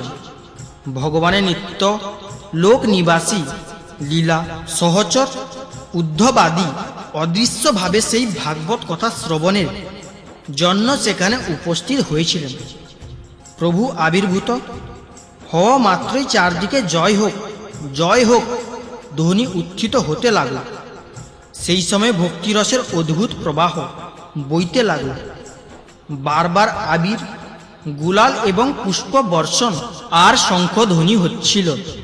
সেই সভায় যাঁরা এসেছিলেন তাদের কারুরই নিজেদের দেহ, গৃহ এবং নিজ সম্পর্কে হুঁশ ছিল না। তাদের এই অদ্ভুত তন্ময়তা দেখে নারদজি বলতে লাগলেন, হে মুনীশ্বরগণ, আজ আমি এই সপ্তাহ শ্রবণের অতীব অলৌকিক মহিমা দর্শন করলাম। এখানে যেসব অতি মূর্খ, দুষ্ট আর পশু পক্ষীও রয়েছে তারা সকলে একেবারে নিষ্পাপ হয়ে গেল। সুতরাং এতে সন্দেহ রইল না যে কলিযুগে চিত্তশুদ্ধির জন্য, পাপ রাশি নষ্ট করার জন্য মর্তলোকে এই ভাগবত কথার সমান পবিত্র দ্বিতীয় কিছু নেই। হে মুনিবর, আপনারা অত্যন্ত কৃপালু, সংসারে মঙ্গলের কথা চিন্তা করে এই সম্পূর্ণ নতুন এক পন্থা প্রচলিত করেছেন। আপনারা দয়া করে বলুন যে এই কথারূপ সপ্তাহ যজ্ঞের দ্বারা সংসারে কোন কোন মানুষ পবিত্র হবে। সনকাদি মুনিগণ বললেন, যে সকল মানুষ সদা সর্বদা নানা রকম পাপকর্ম করে, নিরন্তর দুরাচারে লিপ্ত এবং অসৎ পথগামী আর ক্রোধানলে দগ্ধ, কুটিল ও কামপরায়ণ, এরা সকলেই এই কলিযুগে সপ্তাহ যজ্ঞ দ্বারা পবিত্র হয়ে যায়। যারা সত্য থেকে চ্যুত, মাতা পিতার নিন্দুক, নানা রকম বিষয় বাসনায় জর্জরিত, আশ্রম ধর্মরহিত, দাম্ভিক, মাৎস্যপরায়ণ এবং হিংসুক বা অপরকে পীড়ানহনকারী, তারাও কলিযুগে সপ্তাহ যজ্ঞ দ্বারা পবিত্র হয়ে যায়। যারা মদ্যপান, ব্রহ্মহত্যা, সুবর্ণ চুরি, গুরু পত্নী গমন ও বিশ্বাসঘাতকতা, এই পঞ্চমহাপাতক আচরণকারী, ছল চাতুরি পরায়ণ, ক্রূর, পিশাচের মতো নির্দয়, ব্রাহ্মণদের ধনে পুষ্ট ও ব্যভিচারী, এরাও কলিযুগে সপ্তাহ যজ্ঞে পবিত্র হয়ে যায়। যে দুষ্ট ব্যক্তি সর্বদা দুরাগ্রহ বশত কায়মনো বাক্যে কেবল পাপই করে, যে অপরে ধনে পুষ্ট হয়, যার মন কুলসিত এবং হৃদয় কুভাবানুযুক্ত, তারা সকলেই কলিযুগে সপ্তাহ যজ্ঞে পবিত্র হয়ে যায়। হে নারদ, এই বিষয়ে এক প্রাচীন ইতিহাস তোমাকে শোনাচ্ছি। সেই কাহিনী শুনলেও সব পাপ নষ্ট হয়ে যায়। পুরাকালে তুঙ্গভদ্রা নদীর তটে এক অনুপম সুন্দর নগর ছিল। সেখানে সমস্ত বর্ণের মানুষই নিজ নিজ ধর্ম অনুসারে সত্যাশ্রয়ী ও সৎকর্মপরায়ণ ছিল। সেই নগরে সর্ববেদ বিশেষজ্ঞ এবং শ্রৌত স্মার্ত কর্ম নিপুণ আত্মদেব নামক এক ব্রাহ্মণ বাস করতেন। তিনি দ্বিতীয় সূর্যের মতো তেজস্বী ছিলেন। ধনী হয়েও তিনি ভিক্ষাজীবী ছিলেন। ধুন্ধুলি নামে তার প্রিয়া পত্নী কুলীন এবং সুন্দরী হওয়া সত্ত্বেও জেদি স্বভাবের ছিলেন। পরচর্চায় তিনি খুব আনন্দ পেতেন। স্বভাবে তিনি ছিলেন ক্রূর, সব সময় কিছু না কিছু বকবক করতেন। গৃহকর্মে নিপুণা, কৃপণ এবং ঝগড়াটে ছিলেন। এই ব্রাহ্মণ দম্পতি সুখে থেকে গৃহস্থ জীবন যাপন করতেন। অর্থ ও ভোগবিলাস সামগ্রী তাদের প্রচুর ছিল। ঘরবাড়িও সুন্দর ছিল, কিন্তু তাদের মনে শান্তি ছিল না। যখন এইভাবে বয়স অনেক বেড়ে গেল, তখন সন্তান লাভের জন্য তারা নানা রকম পুণ্যকর্ম করতে আরম্ভ করলেন এবং দিন দুঃখীদের গো, ভূমি, সুবর্ণ ও বস্ত্রাদি দান করতে লাগলেন। এই রকম ধর্মকর্ম দ্বারা তারা তাদের অর্ধেক সম্পত্তি শেষ করে ফেললেন। তবুও পুত্র বা কন্যা জন্মালো না। ফলে সেই ব্রাহ্মণ খুবই চিন্তিত হয়ে পড়লেন। একদিন সেই ব্রাহ্মণ অত্যন্ত দুঃখিত হৃদয়ে ঘরবাড়ি ছেড়ে বনে চললেন। দ্বিপ্রহর কালে তৃষ্ণার্ত হয়ে তিনি এক সরোবরের কাছে পৌঁছলেন। সন্তানের অভাবজনিত দুঃখে তার দেহ অত্যন্ত কৃশ হয়ে গেছিল। তাই ক্লান্ত হয়ে জলপান করে তিনি ওখানে বসে পড়লেন। প্রায় 1 ঘন্টা পরে ওখানে এক সন্ন্যাসী মাহাত্ম্য এলেন। ব্রাহ্মণ যখন দেখলেন যে সন্ন্যাসীর জলপান শেষ হয়েছে, তখন তিনি তার কাছে গেলেন এবং প্রণাম করে দাঁড়িয়ে দীর্ঘশ্বাস ফেলতে লাগলেন। সন্ন্যাসী প্রশ্ন করলেন, হে বিপ্র, তুমি রোদন করছো কেন? তোমার এমন কি দুশ্চিন্তা রয়েছে? তোমার দুঃখের কারণ শীঘ্র আমাকে বলো। ব্রাহ্মণ বললেন, প্রভু, আমার পূর্বজন্মের সঞ্চিত পাপের কথা কি আর বলবো। আমার পিতৃপুরুষগণ আমার দেওয়া জলাঞ্জলির জল নিজ চিন্তাজনিত দীর্ঘশ্বাসে ঈষৎ উষ্ণ করে পান করেছেন। দেবতা ও ব্রাহ্মণেরা আমার দেওয়া জিনিস প্রসন্ন মনে গ্রহণ করেন না। সন্তানের অভাবে আমি এত দুঃখী যে আমি সব কিছু শূন্য দেখছি। আমি প্রাণত্যাগ করার জন্য এখানে এসেছি। সন্তানহীন আমার এই জীবনে ধিক।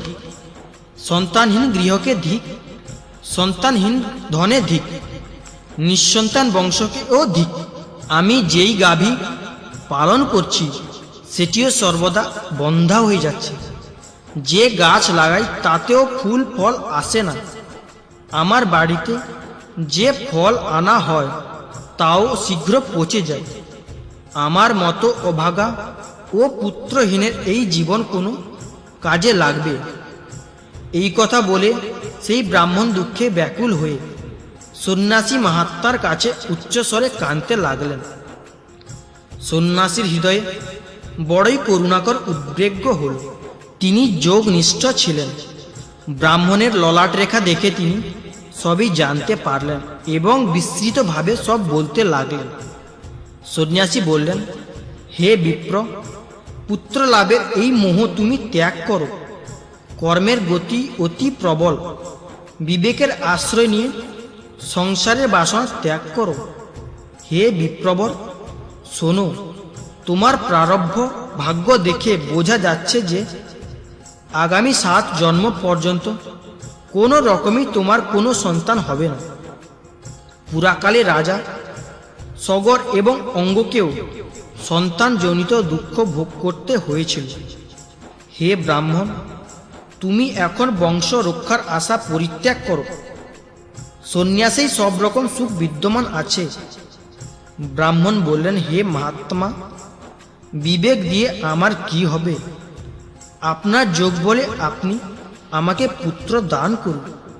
তা না হলে আমি আপনার সামনে শোক মূর্ছিত হয়ে নিজের প্রাণ ত্যাগ করছি। যার মধ্যে স্ত্রী পুত্রের সুখ নেই, এই রকম সন্ন্যাস তো সর্বতভাবেই নিরস। সংসারে পুত্র পৌত্রা দিতে মুখরিত গৃহস্থান শ্রমী তো সবচেয়ে সরস। ব্রাহ্মণের এইরকম আগ্রহ দেখে সন্ন্যাসী বললেন, বিধি লিপির ওপর হটকারিতা করতে গিয়ে রাজা চিত্রকেতুর অশেষ কষ্ট ভোগ হয়েছিল। অতএব দৈব যার সকল চেষ্টা নিষ্ফল করে দেয়, সেই মানুষের মতো তোমার ভাগ্যেও পুত্র সুখ নেই। তুমি তো বিষম জিদ ধরে প্রার্থীরূপে আমার কাছে এসেছ, এই অবস্থায় আমি তোমাকে কি বলবো? সেই মহাত্মা যখন বুঝলেন যে এই ব্রাহ্মণ কিছুতেই নিজের জিদ ছাড়বে না, তখন তিনি ব্রাহ্মণকে একটি ফল দিয়ে বললেন, এই ফলটি তুমি তোমার স্ত্রীকে খাইয়ে দাও, এতে তার এক পুত্র হবে। 1 বছর পর্যন্ত তোমার স্ত্রীকে সত্য, শৌচ, দয়া, দান ও একাহারের নিয়ম পালন করতে হবে। এই রকম করলে তোমার সেই পুত্র অত্যন্ত শুদ্ধ স্বভাবের হবে। এই কথা বলে সেই যোগীরা চলে গেলেন, আর ব্রাহ্মণ নিজের বাড়ি ফিরে এলেন। বাড়ি এসে সেই ফলটি তিনি তার স্ত্রীকে হাতে দিয়ে অন্য কাজে বেরিয়ে গেলেন। তার স্ত্রী তো কুটিল স্বভাবেরই ছিলেন। তিনি কাঁদতে কাঁদতে তার এক বান্ধবীকে বলতে লাগলেন, সেহেলিও, আমার তো বড় চিন্তা হচ্ছে, আমি এই ফল খাবো না। ফল খেলে গর্ভ হবে, গর্ভ হলে পেট বড় হয়ে যাবে, তারপর খাওয়া দাওয়া কম হয়ে যাবে, ফলে আমি দুর্বল হয়ে পড়ব। তাহলে আমি ঘরের কাজ কি করে করব? আর যদি কোনো দিন দৈব বশে গ্রামে ডাকাত পড়ে, তাহলে গর্ভিণী নারী কি করে পালাবে? সুখদেবের মতো গর্ভ যদি পেটের মধ্যেই থেকে যায়, তবে তাকে বের করা যাবে কি করে? আর যদি প্রসবের সময় সে বাঁকা হয়ে বেরিয়ে আসে, তাহলে তো আমার প্রাণ সংশয় হবে। এমনিতেই প্রসবের সময় ভয়ানক যন্ত্রণা হয়, আমি সুকুমারী হয়ে সেই যন্ত্রণা কি করে সহ্য করব? আমি যখন দুর্বল হয়ে পড়ব, তখন আমার নদনরা এসে বাড়ির সব জিনিসপত্র নিয়ে চলে যাবে। আর এই সত্য শৌচাদি নিয়ম পালন তো আমার পক্ষে কঠিন। যে নারী সন্তান জন্ম দেয়, সেই সন্তানকে লালন পালন করতেও তার খুব কষ্ট হয়। আমার বিবেচনায় তো বন্ধা বা বিধবা স্ত্রীরাই সুখী। মনের মধ্যে এইরকম নানা প্রকার কুচিন্তা করে ওই ফলটি সে খেল না। তার স্বামী এসে যখন জিজ্ঞাসা করল, ফল খেয়েছে? সে তখন বলে দিল, হ্যাঁ খেয়েছি। একদিন তার বোর ঘটনাচক্রে তার বাড়ি বেড়াতে এলো। তখন সে তার বোনকে সমস্ত কাহিনী শুনিয়ে বলল যে, আমার মনে বড় দুশ্চিন্তা হচ্ছে। এই দুশ্চিন্তার ফলে আমি দিন দিন দুর্বল হয়ে পড়ছি। বলো তো বোন, কি করা যায়? বোন বলল, আমার পেটে সন্তান রয়েছে। এই সন্তানের জন্ম হলে আমি একে তোমায় দিয়ে দেব।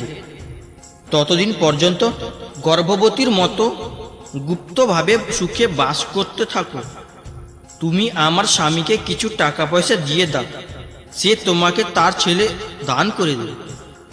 আমি এমনভাবে প্রচার করব যাতে সকলে এই কথাই বলবে যে আমার ছেলে জন্মের 6 মাসে মারা গেছে, আর আমি রোজ তোমার বাড়ি এসে তোমার ছেলেকে লালন পালন করতে থাকব।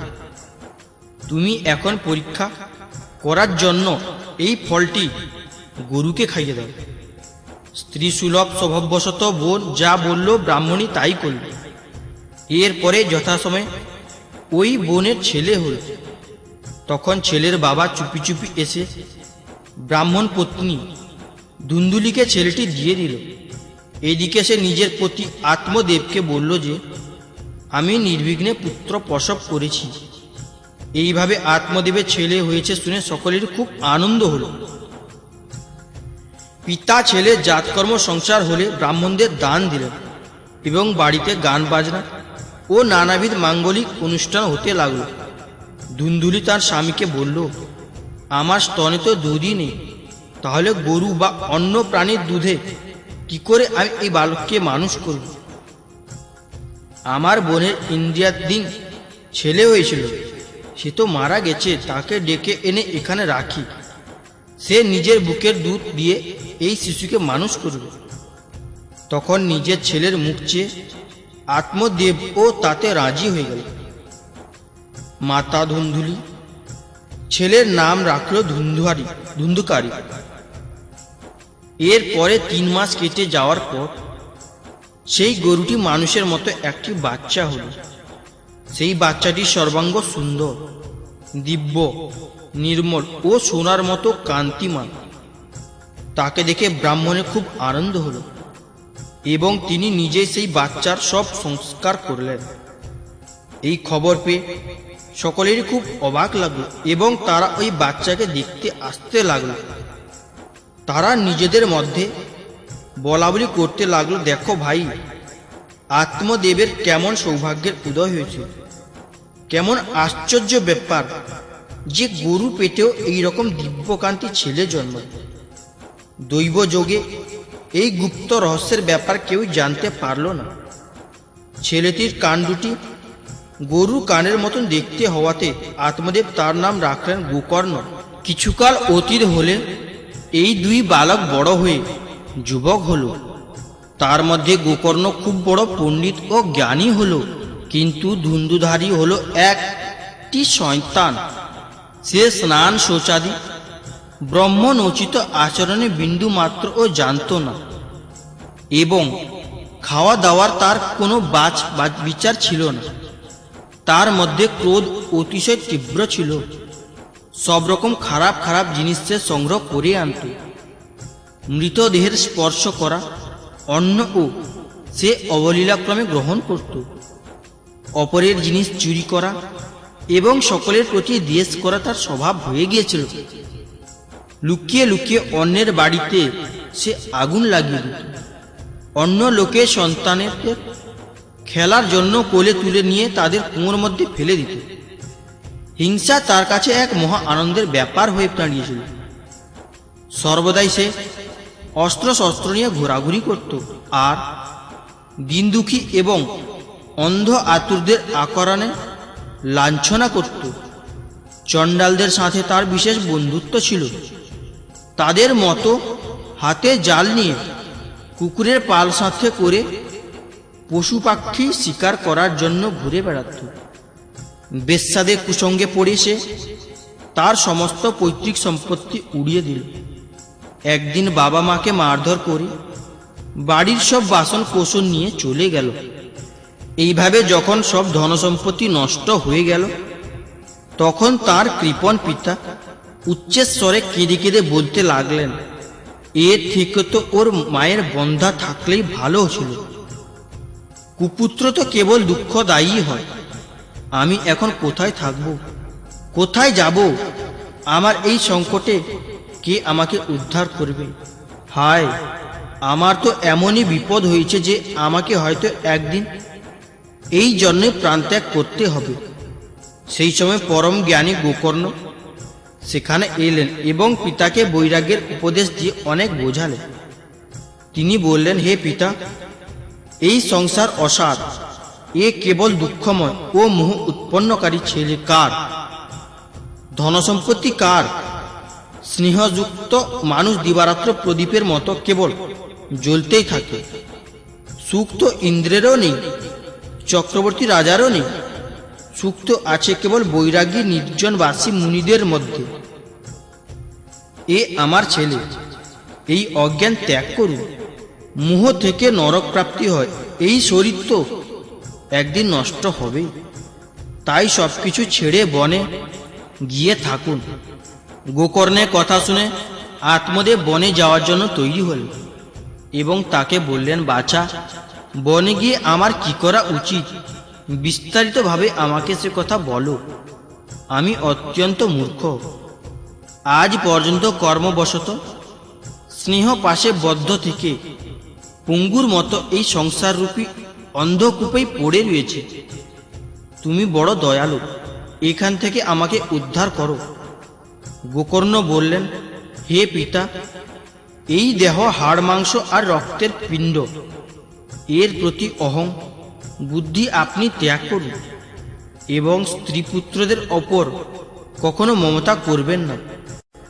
এই সংসারকে সর্বদা ক্ষণভঙ্গুর রূপে দেখবেন। সংসারে কোনো জিনিসকেই স্থায়ী মনে করে তাতে অনুরাগ আসক্তি করবেন না।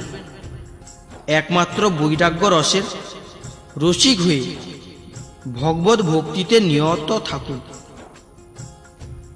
ভগবত ভজনই সর্বশ্রেষ্ঠ ধর্ম, নিরন্তর তাই নিয়ে থাকুন। অন্য যাবতীয় লৌকিক ধর্ম ত্যাগ করুন। সর্বদা সাধু ব্যক্তিদের সেবা করুন। কোনো রকম ভোগ বাসনার পাশে বদ্ধ হবেন না এবং যত তাড়াতাড়ি সম্ভব অপরের দোষগুণ বিচার করা ত্যাগ করে একমাত্র ভগবত সেবা এবং ভাগবতী কথার রসই পান করতে থাকুন। পুত্রের এই উপদেশে প্রভাবিত হয়ে আত্মদেব গৃহ ত্যাগ করলেন এবং বনে গমন করলেন। যদিও তার বয়স তখন 60 বৎসর অতিক্রান্ত হয়েছিল, তবুও বুদ্ধির প্রখরতা পুরোপুরি ছিল। বনে গিয়ে দিনরাত ভগবানের সেবা পূজা করে আর নিয়মিত ভগবতের দশম স্কন্ধ পাঠ করে তিনি ভগবান শ্রীকৃষ্ণকে লাভ করেন। শ্রী মনমোহর্ষি বেদব্যাস প্রণীত পারমহংসী সংহিতা, শ্রীমদ্ভাগবত মহাপুরাণে শ্রীমদ্ভাগবত মাহাত্ম্যে বিপ্রমোক্ষ নামক চতুর্থ অধ্যায়ের বঙ্গানুবাদ সমাপ্ত হল। পঞ্চম অধ্যায়, ধুন্ধুকারী পেট যোনি প্রাপ্তি এবং তা থেকে মুক্তি। সূতজি বললেন, হে সৌনক, পিতা আত্মদেব যখন বনে চলে গেলেন তখন একদিন ধুন্ধুকারী তার মাকে বেদম প্রহার করে বলল, টাকা পয়সা কোথায় রেখেছ বলো, নয়তো এক্ষুনি এই জ্বলন্ত মশাল দিয়ে পুড়িয়ে মারব। ওর এই ধমকানিতে ভয় পেয়ে এবং ছেলের অত্যাচারে ত্রস্ত হয়ে সেই রাত্রে ধুন্ধুলি কুয়োর মধ্যে ঝাঁপ দিয়ে মারা গেল। যোগনিষ্ঠ গোকর্ণ তীর্থযাত্রায় বেরিয়ে পড়লেন। এই ঘটনায় তার কোনো সুখ বা দুঃখ কিছুই হলো না, কারণ তার কোনো শত্রুও ছিল না, মিত্রও ছিল না। 5টি বেশ্যাকে নিয়ে ধুন্ধুকারী বাড়িতে বাস করতে লাগল। সেই বেশ্যাদের জন্য ভোগ্য বস্তু জোগাড়ের চিন্তায় তার বুদ্ধি ভ্রম হলো এবং সে নানা রকম ক্রূর কর্ম করতে লাগল। সেই কুলটারা একদিন তার কাছে অনেক গয়না চাইল। ধুন্ধুকারী তো কামে উন্মুক্ত হয়েই ছিল। মৃত্যুর কোনো চিন্তায় কখনো তার হতো না। সেই গয়না জোগাড় করতে সে বাড়ি থেকে বেরিয়ে পড়ল। নানা জায়গা থেকে সে অনেক টাকা পয়সা চুরি করে বাড়ি নিয়ে এলো। তারপর কিছু সুন্দর কাপড় চোপড় এবং গয়না গাটি এনে তাদের দিল। চুরি করা প্রচুর ধনসম্পত্তি দেখে একদিন রাত্রে সেই বেশ্যারা চিন্তা করল যে ধুন্ধুকারী রোজই চুরি করে, এরপরে একদিন না একদিন রাজার লোকেরা একে ধরে নিয়ে যাবে। এইসব ধনসম্পত্তি কেড়ে নিয়ে নিশ্চয়ই একে প্রাণদণ্ড দেবে। একদিন যখন একে মরতেই হবে তখন এই ধনসম্পত্তির জন্য একে গোপনে হত্যা করি না কেন? একে খুন করে এর টাকা পয়সা সব নিয়ে আমরা কোথাও চলে যাব। এই চিন্তা করে তারা ঘুমন্ত ধুন্ধুরিকে দড়ি দিয়ে বেঁধে গলায় ফাঁস দিয়ে তাকে হত্যার চেষ্টা করল। এতে যখন ধুন্ধুকারী মরল না তখন তারা খুব চিন্তায় পড়ে গেল। তারা তখন ওর মুখের মধ্যে জ্বলন্ত অঙ্গার ঢুকিয়ে দিল। আগুনের জ্বালায় তখন সে ছটফট করতে করতে মরে গেল। সেই বেশ্যারা ধুন্ধুকারীর দেহটাকে একটা গর্তে পুঁতে দিল। অসৎ নারীরা এরকম দুঃসাহসী হয়। তাদের এই কর্মের খবর কেউ জানতে পারল না। লোকে জিজ্ঞাসা করলে তারা বলল, আমাদের প্রিয়তম টাকা পয়সা সন্ধানে এবার দূরদেশে চলে গেছে, এই বছরের মধ্যেই ফিরে আসবে। বুদ্ধিমান মানুষদের এইসব দুষ্টা নারীদের কখনো বিশ্বাস করা উচিত নয়। যে সকল মূর্খ এদের বিশ্বাস করে তাদের দুঃখ পেতে হয়। এদের রসাল কথা কামুকদের হৃদয়ে অমৃত রসের সঞ্চার করে, কিন্তু এদের হৃদয় শানিত ছুরির মতো তীক্ষ্ণ হয়। কাজেই এইসব নারীরা কার প্রতি আসক্ত হবে? এই কুলটারা ধুন্ধুকারী সমস্ত সম্পত্তি হানিয়ে নিয়ে সেখান থেকে চলে গেল।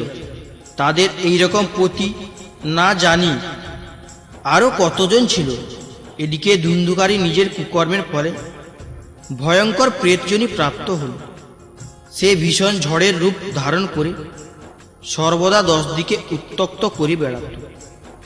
শীত গ্রীষ্মে জর্জরিত ও ক্ষুধাতৃষ্ণে কাতর হয়ে হায় আমার ভাগ্য, হায় আমার ভাগ্য বলে চেঁচাত, কিন্তু কোথাও তার আশ্রয় মিলল না। কিছুকালে পরে গোকর্ণ ও লোকমুখে ধুন্ধুকারী মৃত্যুর সংবাদ পেল।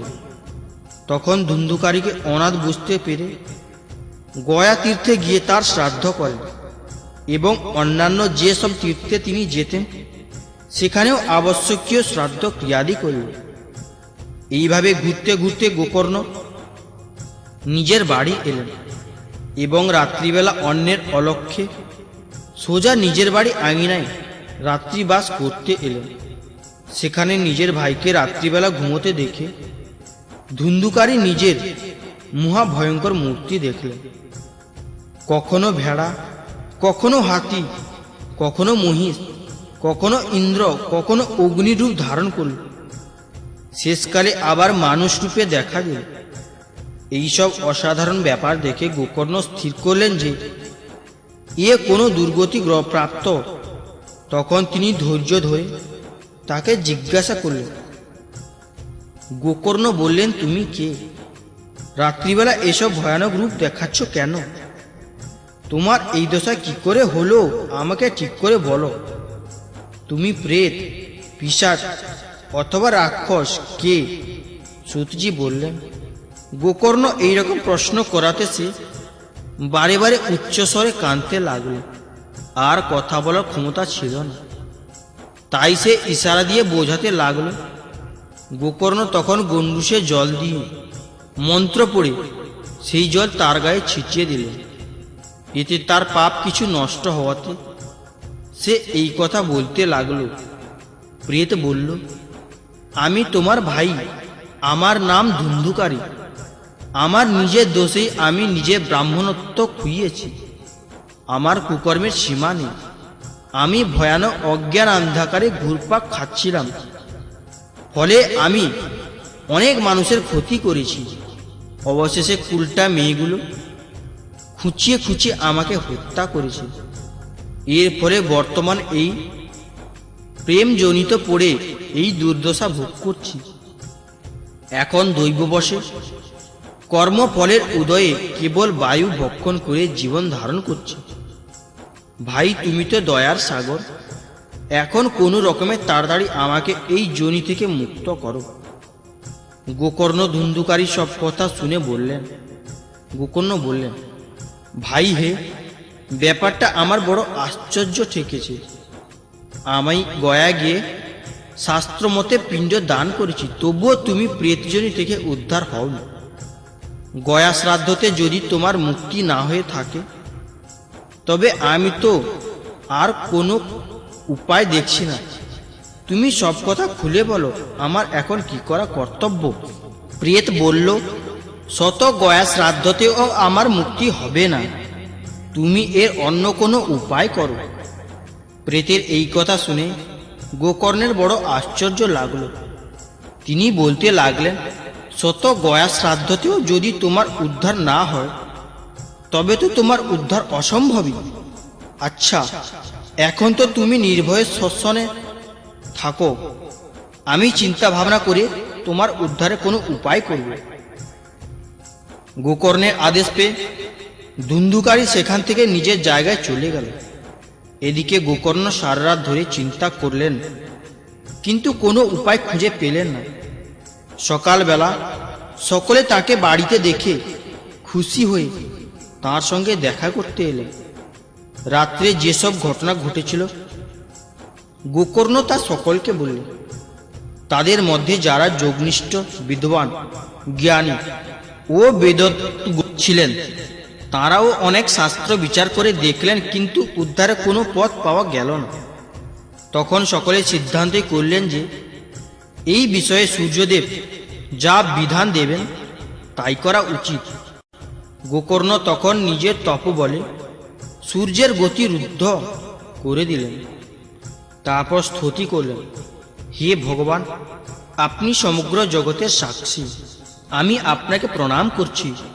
আপনি অনুগ্রহ করে দুন্ধুকারী উদ্ধারের উপায় বলুন। গোকর্ণে এই প্রার্থনা শুনে সূর্যদেব দূর থেকেই পরিষ্কারভাবে বললেন, শ্রীমদ্ ভাগবত মতে মুক্তি হতে পারে, সুতরাং তুমি ওর জন্য শ্রীমদ্ভাগবতের সপ্তাহ পারায়ণ করাও। সূর্যের এই ধর্মবাক্য সকলেই শুনতে পেলেন। তখন সকলে বললেন, নিষ্ঠা ভরে এই অনুষ্ঠান করো, আর এই অনুষ্ঠান অতি সরল। তখন গোকর্ণ সেই অনুসারে মন স্থির করে ভাগবত কথা পাঠের জন্য প্রস্তুতি নিলেন। নানা দেশ গ্রামগঞ্জ থেকে কথা শুনবার জন্য লোকের আগমন হল। অনেক পঙ্গু, অন্ধ, বৃদ্ধ, মন্দবুদ্ধি মানুষও নিজের পাপের উদ্দেশ্যে সেখানে এসে পৌঁছাল।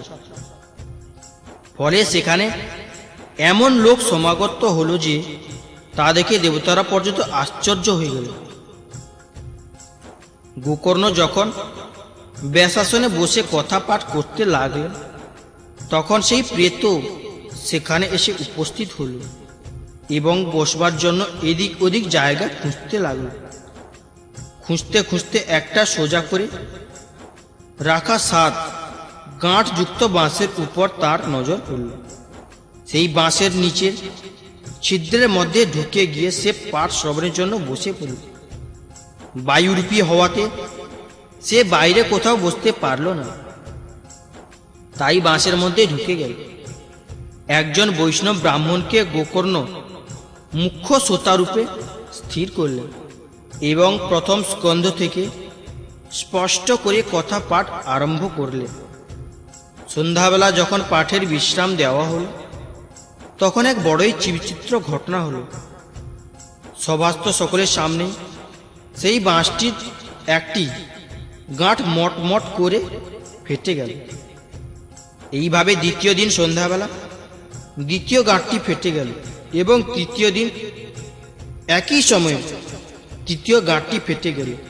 এইভাবে 7 দিন 7টি গাঁট ভেদ করে ধুন্ধুকারী 12টি স্কন্ধ শ্রবণ করল। পবিত্র হয়ে প্রেত যোনি থেকে মুক্ত হয়ে গেল এবং দিব্যরূপ ধারণ করে সকলের সামনে দেখা দিল। তার নবঘন শ্যাম দেহ পীতাম্বর ও তুলসী মালায় শোভিত, মাথায় মনোহর মুকুট আর কর্ণে কমনীয় কুণ্ডল চিকচিক করছিল।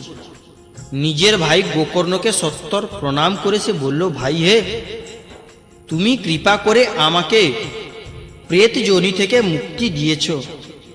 প্রেত পীড়া নাশকারী এই শ্রীমদ্ভাগবত কথা ধন্য, আর শ্রীকৃষ্ণের পরমধাম প্রদানকারী এই শ্রীমদ্ভাগবতের সপ্তাহ পরায়ণ ধন্য।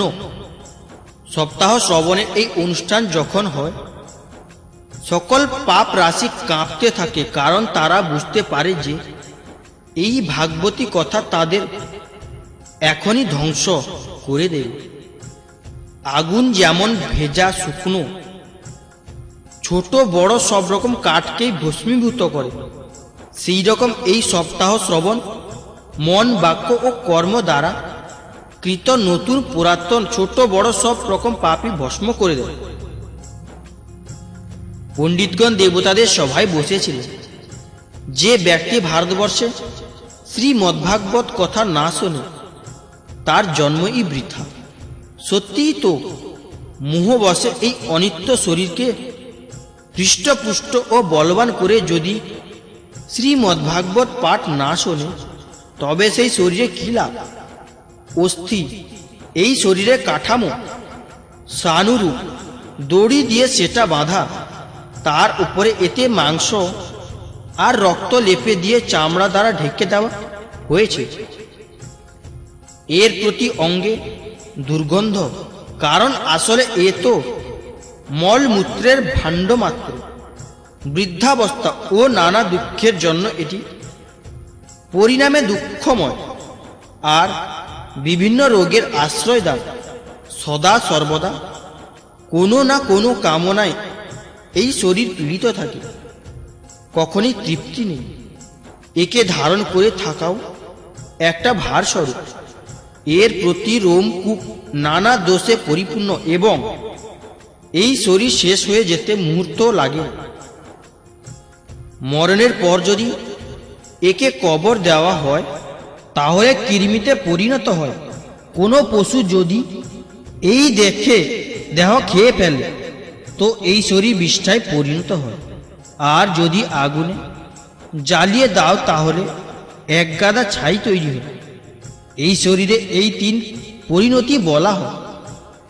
এই রকম নশ্বর শরীর দিয়ে মানুষ অবনিশ্বর ফলদায়ী কর্ম কেন করে না?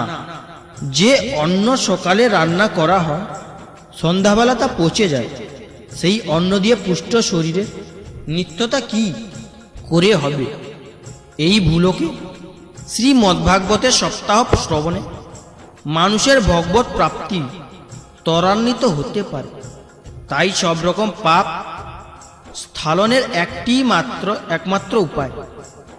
যে সকল ব্যক্তি ভাগবত কথা থেকে বঞ্চিত তারা তো জলের মধ্যে বুদবুদ আর জীবের মধ্যে মশার সমান, কেবল মৃত্যুর জন্যই জন্মায়, যার প্রভাবে জড় ও শুকনো বাঁশের গাঁট ফাটতে পারে। সেই ভাগবত কথা শ্রবণে মনের গ্রন্থি ভেদ কোনো বড় কথা।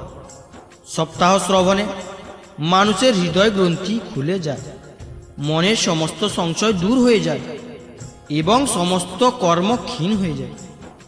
এই ভাগবত কথারূপ তীর্থ সংস্কারে ক্লেশ ধুয়ে মুছে পরিষ্কার করতে অতিশয় পটু। পণ্ডিতেরা বলেন যে এই কথা হৃদয়ে বিরাজ করলে সেই মানুষের মুক্তি অবশ্যম্ভাবী। ধুন্ধুকারী যখন এসব কথা বলছিল সেই সময় ভগবানের বৈকুণ্ঠবাসী পার্শ্বদের নিয়ে এক দিব্য বিমান সেখানে উপস্থিত হল। সেই বিমান থেকে সর্বত্র মণ্ডলাকার দীপ্তি বিচ্ছুরিত হচ্ছিল। সকলের চোখের সামনে ধুন্ধুধারী সেই বিমানে উঠে বসল। তখন সেই বিমান আগত পাশ্চাত্যদের দেখে গোকর্ণ এই কথা বললেন। গোকর্ণ প্রশ্ন করলেন, হে ভগবানের প্রিয় পার্শ্বদবৃন্দ, এখানে তো আমাদের অনেক শুদ্ধ অন্তঃকরণ শ্রোতারা রয়েছেন। এদের সকলের জন্য আপনারা একসঙ্গে অনেকগুলো বিমান কেন আনেননি?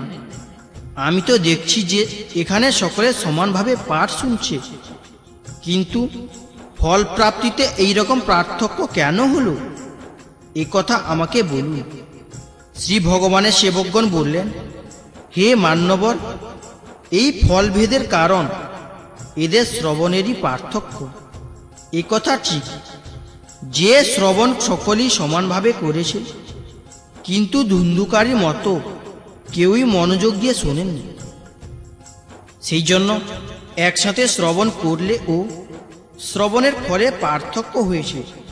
এই প্রেম 7 দিন উপোস করে শ্রবণ করেছে এবং শ্রুত বিষয়গুলি এই প্রেত চিরস্থিতে উত্তম রূপে মনন ও নিন্দি ধ্যান করেছে।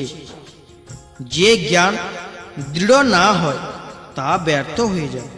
সেই রূপ মনোযোগ না দিলে, শ্রবণের সন্দেহ থাকলে, মন্ত্রের চিত্তে চাঞ্চল্য থাকলে জপের কোনো ফল হয় না।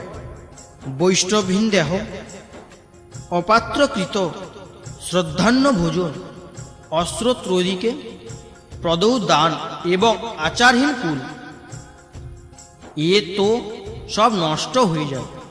গুরু বাক্যে বিশ্বাস, নিজের দিনভাব, মনের দোষসমূহের উপর আধিপত্য এবং পাঠ শ্রবণের চিত্তের একাগ্রতা, এইসব নিয়ম যদি পালন করা যায় তাহলে শ্রবণের যথার্থ ফল লাভ হয়। এইসব শ্রোতারা যদি পুনরায় শ্রীমদ্ ভাগবত পাঠ শ্রবণ করে তবে এরা সকলে নিশ্চিন্তভাবে বৈকুণ্ঠ গতি লাভ করবে। আর হে গোকর্ণ, আপনাদেরকে স্বয়ং ভগবান এসে গোলক ধামে নিয়ে যাবে।